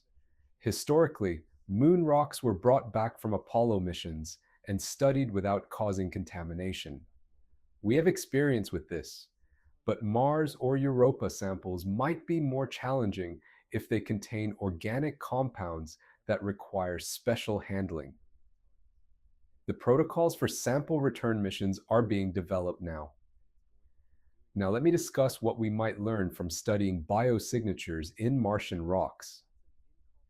If we find fossilized microbes on Mars or chemical signatures of past life, we could learn what metabolism the organisms used, what energy sources they exploited, how they adapted to Martian conditions, how long they survived, what interactions they had with their environment, whether they're related to Earth life or completely independent. Each of these answers would revolutionize our understanding of life. For example, if Martian fossils show DNA-like genetic material with a different genetic code than Earth organisms, it would prove that independent origins of life can use DNA but evolve different codes. If Martian fossils show completely different genetic material, it would suggest that DNA is contingent and other systems are possible. If we find multicellular Martian fossils, it would show that complex life evolved on Mars despite different conditions than Earth. Each finding would answer questions about life's universals and contingencies. Now let me discuss the concept of extreme physiological limits for life. As we search for life in the solar system, we need to understand the limits of life. How extreme can conditions be while life still persists? We know life exists at temperatures from minus 40 degrees Celsius, some organisms in ice, to over 120 degrees Celsius, thermophiles in hot springs, pressures from less than 1 atmosphere to over 1,000 times, Earth atmospheric pressure, deep ocean bacteria, pH levels from less than 0, acidophiles, to over 12, alkaliphiles, salinities from pure fresh water to saturated salt solutions, radiation levels that would kill humans thousands of times over. But what about extreme combinations? Can organisms survive at simultaneously extreme temperature and pressure, extreme heat and extreme acidity? Probably not. There are limits where life as we know it cannot function. Proteins denature, membranes break down, reactions become too fast or too slow. Finding these limits would help us understand where in the solar system life could potentially exist. For example, if life has an upper temperature limit of 150 degrees Celsius, then hydrothermal vents hotter than this would not harbor life. If life needs at least some liquid water, then completely frozen worlds would not harbor life. Understanding these limits guides our search. Now let me discuss the concept of biological modularity and what it tells us about life's possibilities. Biological systems show remarkable modularity.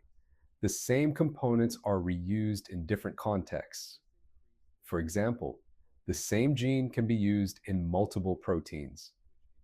The same protein motif, three-dimensional structure, appears in proteins with different functions.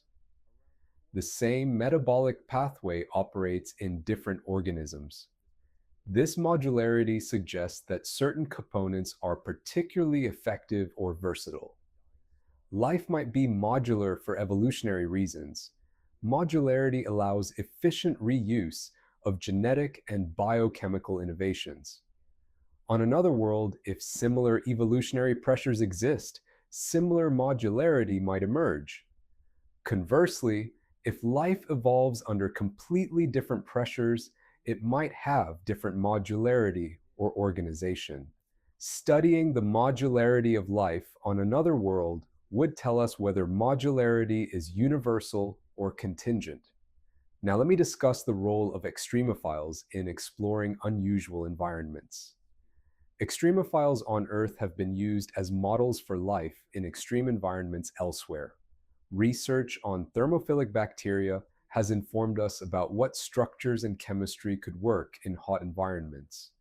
Research on psychrophilic bacteria has informed us about cold environments. This research is ongoing. As we discover new extremophiles and learn more about their biochemistry and genetics, we develop better models for life in extreme environments. Future astrobiology will increasingly use extremophiles as analogs for potential life elsewhere. We might even use extremophile D, N, A, and proteins in engineered organisms designed to explore extreme environments. This would be life from Earth specifically designed to survive in conditions expected on other worlds. An organism engineered from extremophile genetics and sent to Mars might be more likely to survive than normal Earth organisms, though this raises ethical and practical questions about introducing Earth life to other worlds. Now let me discuss the sociological implications of finding or not finding life. If we find life elsewhere, how does that change society? Religions and philosophies around the world make claims about life's uniqueness or our special place in creation. Finding life elsewhere might challenge some religious perspectives or require reinterpretation. On the other hand, it might inspire more profound religious reflection. What does it mean that life is common in creation? Scientifically, finding life elsewhere legitimizes astrobiology as a field and attracts more funding and talent. Politically, it might inspire international cooperation on space exploration. Exploring other worlds for life could be a unifying endeavor. Conversely, it might inspire competition as nations race to discover life first or claim worlds with life. Culturally, it might inspire art, literature, and philosophy exploring our relationship to other life. Any of these social changes could have cascading effects through human civilization. This is why the search for life has implications far beyond pure science. Now, let me discuss the technological innovations that will be necessary for the search to succeed. We need better drilling technology to access subsurface environments on Mars and other worlds, better sample collection and containment systems to preserve samples, better analytical instruments that are smaller and more power efficient for use on spacecraft, better communication systems to send data back from distant worlds, better propulsion systems to reach outer worlds faster, better power systems to run instruments for extended missions, better materials that can survive extreme environments, better robotic systems that can navigate and explore diverse terrains. Each of these technological challenges is being addressed by engineers and scientists now. The next 20 years will see tremendous advances in these areas. These technologies might not just serve the search for life, but will have practical applications on Earth as well. This technological spillover is part of the value of space exploration. Now, let me conclude by discussing what unifies the search for life across all the worlds and locations we've discussed, from Mars to Europa to Enceladus to Titan to Venus. The fundamental principle is the same. We're looking for evidence that life has emerged where conditions allow. We're using the best science and technology available to search.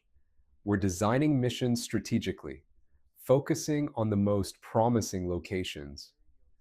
We're developing better instruments and methods to detect life. We're training scientists to interpret the data we collect. We're thinking carefully about the ethical and philosophical implications of what we might find. And we're motivated by one of the most profound questions humans can ask. Are we alone?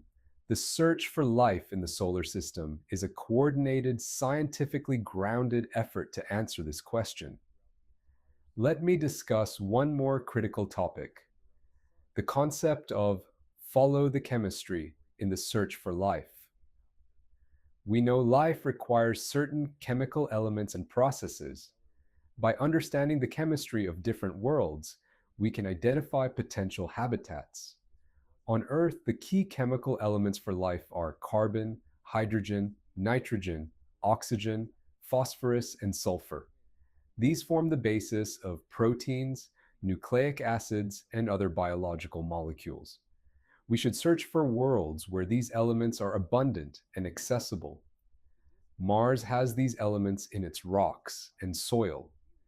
The rover discoveries of organic compounds suggest the chemistry is conducive to biology. Europa and Enceladus have these elements dissolved in their oceans and in their rocky cores. Titan has different chemistry dominated by hydrocarbons, but carbon and hydrogen are still abundant. Venus has extreme chemistry, but contains organic compounds in its atmosphere. By understanding the chemistry of each world, we can predict where chemistry could support life. Then we search those places first. This follow the chemistry principle guides astrobiology. Now let me discuss the role of luck and serendipity in discovering life. Sometimes discoveries are made by accident. Penicillin was discovered when Alexander Fleming noticed that a mold had contaminated one of his bacterial cultures. The cosmic microwave background was discovered accidentally by Penzias and Wilson. In the search for life in the solar system, we might discover something unexpected. We might send a rover to Mars expecting to find fossils and instead discover living microbes thriving in a subsurface spring. Or we might analyze Enceladus geyser samples expecting to find chemical signatures of life and instead find actual cells. Science requires both careful planning and openness to surprising discoveries. The search for life is both systematic and open to serendipity. Now let me discuss the interdisciplinary nature of astrobiology. Astrobiology brings together biologists studying extremophiles and the range of life on Earth, chemists understanding organic chemistry and reaction mechanisms, geologists interpreting planetary processes and environments, physicists modeling planetary interiors and heat transfer engineers developing instruments and spacecraft, philosophers pondering questions about life's nature and origin. This interdisciplinary approach is essential. No single discipline has all the answers. A biologist alone couldn't assess whether a world is habitable. You need geology and physics. A chemist alone couldn't interpret fossils. You need biology and geology. The collaboration of these disciplines is what makes astrobiology possible. The future discoveries about life in the solar system will come from this collaborative effort. Now let me discuss what we don't know and acknowledge the limits of our current understanding. We don't know whether life will actually be found on any world in the solar system, how common life is in the universe, what the theoretical minimum requirements for life are, whether silicon-based life or other non-carbon biochemistries are possible, what the probability of life emerging is given the right conditions, how fast life evolves, and whether complexity inevitably emerges, whether intelligence inevitably emerges from life. These open questions are what drive research. If we knew all the answers, there would be no point in searching. But the fact that so many fundamental questions remain unanswered makes the search for life so compelling. We're exploring not just distant worlds, but the deepest questions about life itself. Now let me offer a final perspective on why the search for life matters. On a practical level, finding life elsewhere would teach us about life's possibilities and expand our understanding of biology. On a scientific level, it would answer fundamental questions about life's origins and evolution. On a philosophical level, it would answer the ancient question, are we alone? On a spiritual level, for many people, it would have religious or spiritual significance, affecting how we see our place in creation. On a practical level for human civilization, finding life elsewhere might inspire international cooperation or competition in space exploration. On a long-term survival level, finding life in multiple locations in the solar system might suggest that life is robust and common, which could inspire confidence in humanity's future colonization efforts. All of these levels of significance make the search for life one of humanity's great endeavors. We're not just sending probes to other worlds, we're embarking on a journey of discovery that will reshape how we see ourselves and our universe. The search for life in the solar system is one of the defining endeavors of our age. Let me reflect on what drives the search for life. Why do we care whether there's life on Europa or Enceladus or Mars? Partly it's scientific curiosity. We want to understand the universe and our place in it. Partly it's the question of whether we're alone.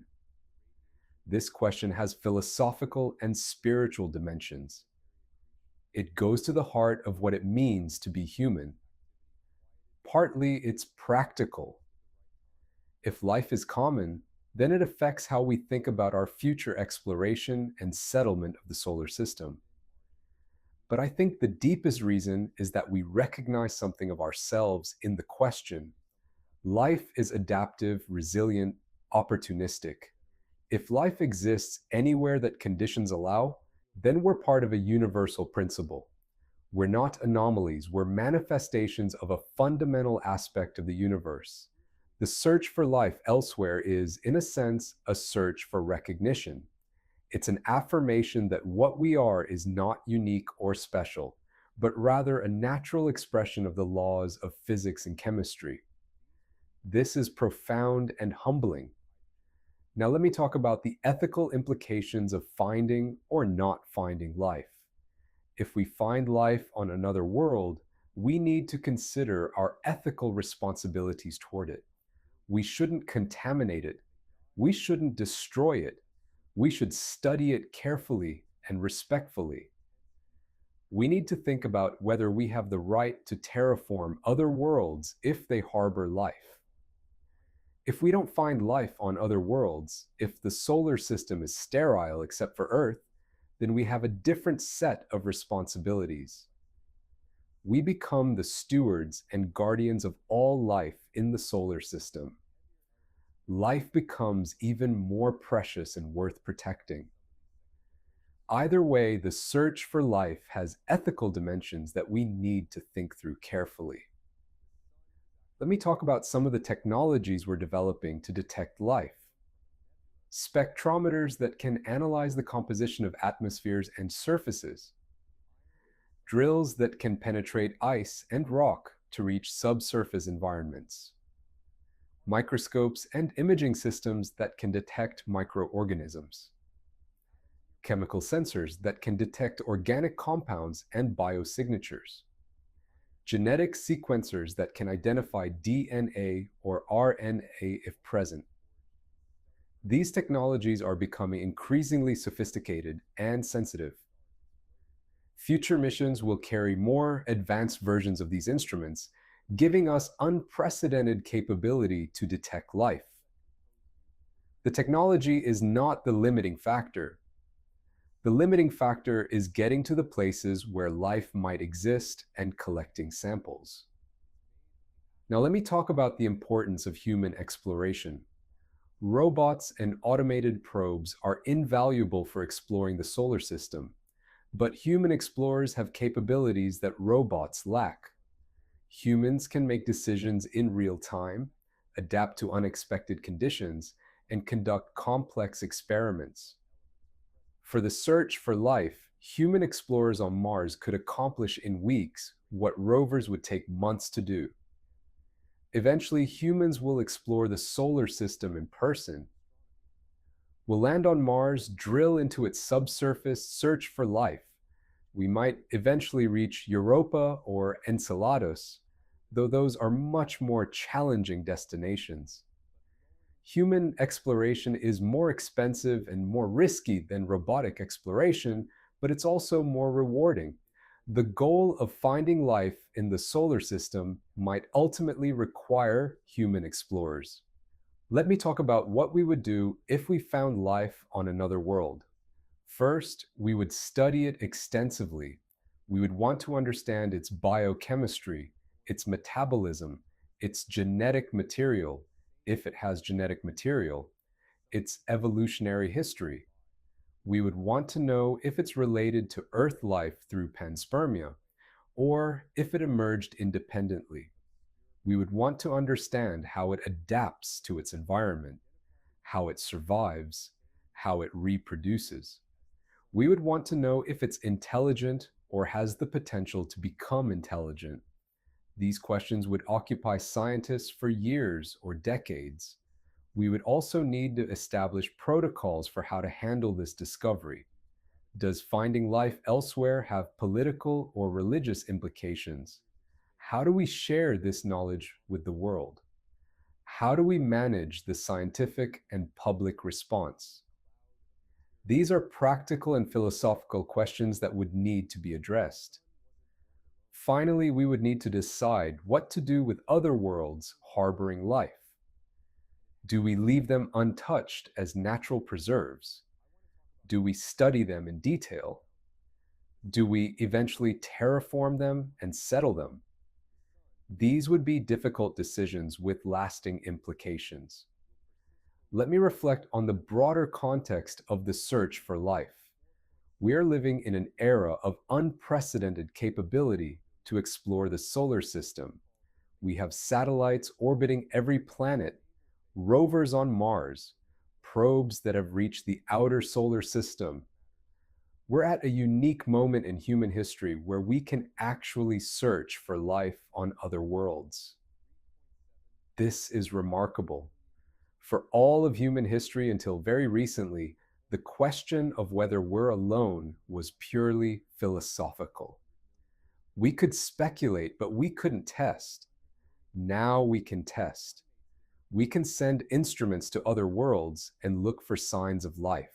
And based on what we know about the conditions on other worlds, about the requirements for life, about the history of life on Earth, we have good reasons to think we might find something. The search for life in the solar system is one of the great endeavors of our age. It combines science, engineering, philosophy, and human curiosity in a quest to answer one of the most profound questions we can ask. And the search is just beginning. Now, let me address one critical question that many people wonder about. If life exists elsewhere in the solar system, how will we know for sure?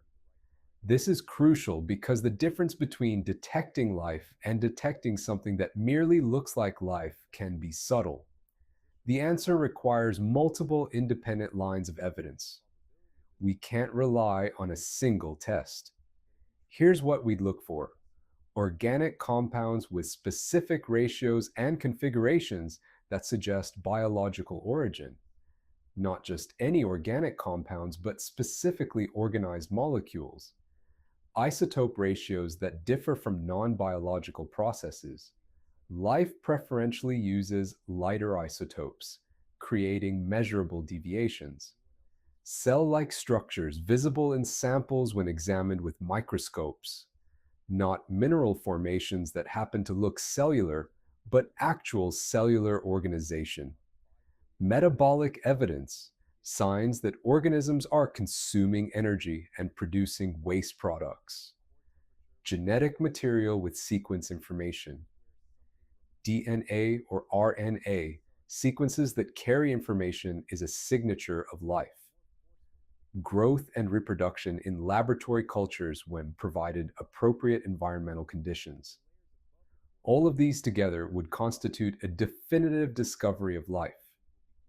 Any single one of these could be explained by non-biological processes, but altogether they point definitively to life. This is why the search for life is so rigorous. We need overwhelming evidence before making such a profound claim. It's also why the discovery, when it comes, will be truly transformative. The evidence will be undeniable. The wait for this discovery might be years or decades, but when it comes, it will change everything. Now, let me make one final observation about the search for life in the context of human history and evolution. Humans have always wondered about the stars and what lies beyond Earth. For thousands of years, this was purely speculative. Then telescopes allowed us to see farther. We learned that Earth orbits the Sun, that the Sun is just one of countless stars, that the universe is unimaginably vast. We sent probes into space. We orbited Earth. We landed on the Moon. We sent rovers to Mars. And now we're reaching a point where we can actually search for life on other worlds. Not speculate, but genuinely search. This is unprecedented in human history. We're the first generation with the technology to conduct this search. We're living in the time when the ancient question, "Are we alone?" might finally be answered. The significance of this cannot be overstated. Every human who lives in the coming decades will be touched by this discovery whenever it comes. They'll grow up in a universe where we know definitively whether life is common or rare, whether we're unique or part of a cosmic community. This knowledge will shape how future generations see themselves and their place in the universe. And it all hinges on the search happening now. The missions being planned and launched, the instruments being developed, the scientists working to push the boundaries of astrobiology. This is our contribution to human knowledge and understanding. This is how we'll be remembered, as the generation that finally answered the age-old question. It's a profound responsibility. It's an extraordinary opportunity. The search for life in the solar system is not just science. It's human destiny unfolding before us. Let me discuss one final important topic: the economic and resource implications of finding life. If we discover life elsewhere in the solar system, it would have economic implications. First, it would attract massive funding for space exploration. Governments and private companies would invest heavily in missions to study and potentially exploit worlds with life. Second, if life is common, then worlds with life might be sources of biological resources, compounds or materials produced by alien life that could be valuable. Third, if life is rare and valuable, it creates ethical questions about whether we should harvest or commercialize alien life. The economics of extraterrestrial life is speculative but worth considering. On one hand, discovering life would boost investment in space technology and exploration, creating jobs and economic opportunity. On the other hand, commercializing alien life raises ethical concerns about whether we're treating other life as mere resource to be exploited. Finding life elsewhere would force us to grapple with these economic and ethical tensions. Now, let me discuss how the search for life relates to the search for intelligent civilizations. Most astrobiologists focus on the search for microbial life because it's more plausible and more likely to be found soon. But many people think about intelligent life, civilizations, technology, communication. The search for life and the search for intelligent civilizations are related but different endeavors. If microbial life is common, that increases the probability that intelligent life exists somewhere. If microbial life is rare, that decreases the probability of intelligent civilizations. Understanding life's prevalence in the solar system will inform our understanding of intelligent life's prevalence in the galaxy. But for now, the focus is on simpler forms of life, bacteria and microbes, not advanced civilizations. Finding microbes on Europa would be profound. Finding intelligent aliens would be even more revolutionary. But we need to find simple life first before we can expect to find complex life. Now let me discuss the long-term implications for humanity if life is common. If we discover that life is common in the solar system and by extension in the galaxy, it changes how we see our future. It suggests that life emerges whenever conditions allow. It suggests that complexity and intelligence might also be common. It suggests that the universe might be full of life at all levels of complexity. This could inspire humanity to take the long view, to see ourselves as part of a vast community of living beings across the cosmos. It could inspire us to be careful stewards of life, recognizing that all life is precious. It could inspire us to search for other civilizations, to join a galactic community. Or it could inspire fear. If intelligent civilizations are common, why haven't they contacted us? All of these implications flow from a single discovery: finding life elsewhere in the solar system. That's how significant this search is. Let me discuss the concept of life windows, periods in planetary history when conditions are favorable for life. Earth has had a remarkably stable life window for 3.8 billion years. Conditions have never become so extreme that life completely vanished. Mars had a favorable life window early in its history, from about 4.2 to 3.8 billion years ago when it was warm and wet. Then it closed as the climate changed. But on worlds with internal heat sources like Europa and Enceladus, the life window might remain open indefinitely. As long as the ocean is liquid and hydrothermal vents are active, conditions remain favorable. This concept of life windows is important because it tells us where to look for ancient life, Mars, during its favorable window, and where to look for current life, Europa, Enceladus, with open windows now. Understanding planetary life windows guides our search strategy. A world might have had conditions for life billions of years ago but be sterile now. Conversely, a world that seems hostile now might have harbored life in the distant past. By understanding these windows, we can focus our exploration effectively. This is crucial because we don't have unlimited resources. We must prioritize which worlds to explore and which time periods to search. The concept of life windows helps us make these strategic decisions. Now, let me make a final point about the role of time in the search for life. Time is one of the most precious resources in the search for life. Scientific research takes time. Missions take years to plan and execute. Results take time to analyze and interpret. We might not find definitive evidence of life for many years, or we might find it next year. The uncertainty is part of the challenge. We don't know when the answer will come, but that's also part of the excitement. Any mission, any day, could bring the discovery that answers the ancient question.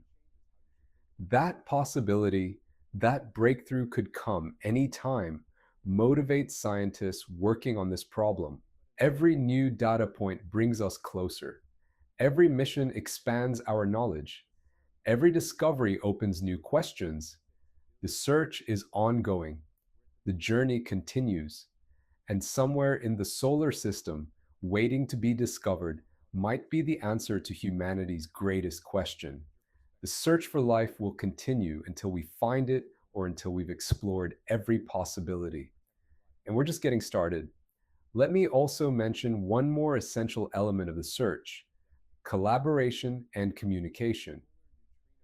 The search for life in the solar system requires collaboration between scientists from many countries and disciplines. Mars rovers involve American, European, Chinese, and Russian scientists. Europa and Enceladus missions involve international teams. This collaboration accelerates progress. Different perspectives, different expertise, different capabilities all contribute to better science. Communication of findings is equally important. Scientists publish results so other scientists can verify and build upon them. This process of open communication and peer review ensures the integrity of the search. When we finally discover life, if we discover it, it will be announced to the world. Everyone will know. It will be shared knowledge. This is how science works at its best: open, collaborative, transparent, shared. Let me also mention one more essential element of the search: collaboration and communication. The search for life in the solar system requires collaboration between scientists from many countries and disciplines. Mars rovers involve American, European, Chinese, and Russian scientists. Europa and Enceladus missions involve international teams. This collaboration accelerates progress. Different perspectives, different expertise, different capabilities all contribute to better science. Communication of findings is equally important. Scientists publish results so other scientists can verify and build upon them. This process of open communication and peer review ensures the integrity of the search. When we finally discover life, if we discover it, it will be announced to the world. Everyone will know. It will be shared knowledge. This is how science works at its best: open, collaborative, transparent, shared. Finally, let me address the role of imagination in science and space exploration. Science is often seen as purely rational and logical, and it is, but it's also driven by imagination. Scientists imagine what could be. What might life look like on Europa? How might it survive?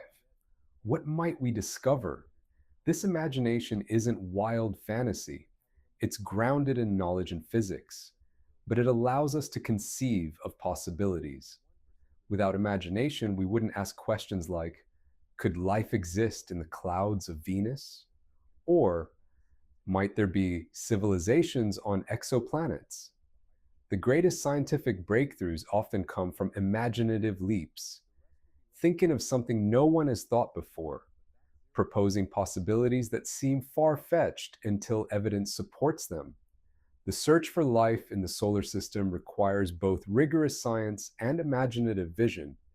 We need rigorous methodology, careful data collection, peer review, reproducible results.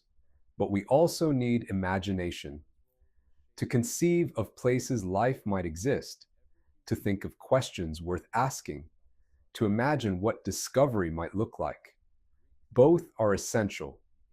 The scientists leading the search for extraterrestrial life combine both qualities. They're imaginative enough to conceive of possibilities beyond Earth and rigorous enough to search for evidence rather than just speculation. This combination, rigorous imagination or imaginative rigor, is what drives the greatest scientific endeavors. One more perspective worth sharing: the role of hope in scientific exploration. Science is driven by curiosity and the desire to understand, but it's also driven by hope, the hope that we'll find answers to our deepest questions. The search for life in the solar system is no exception.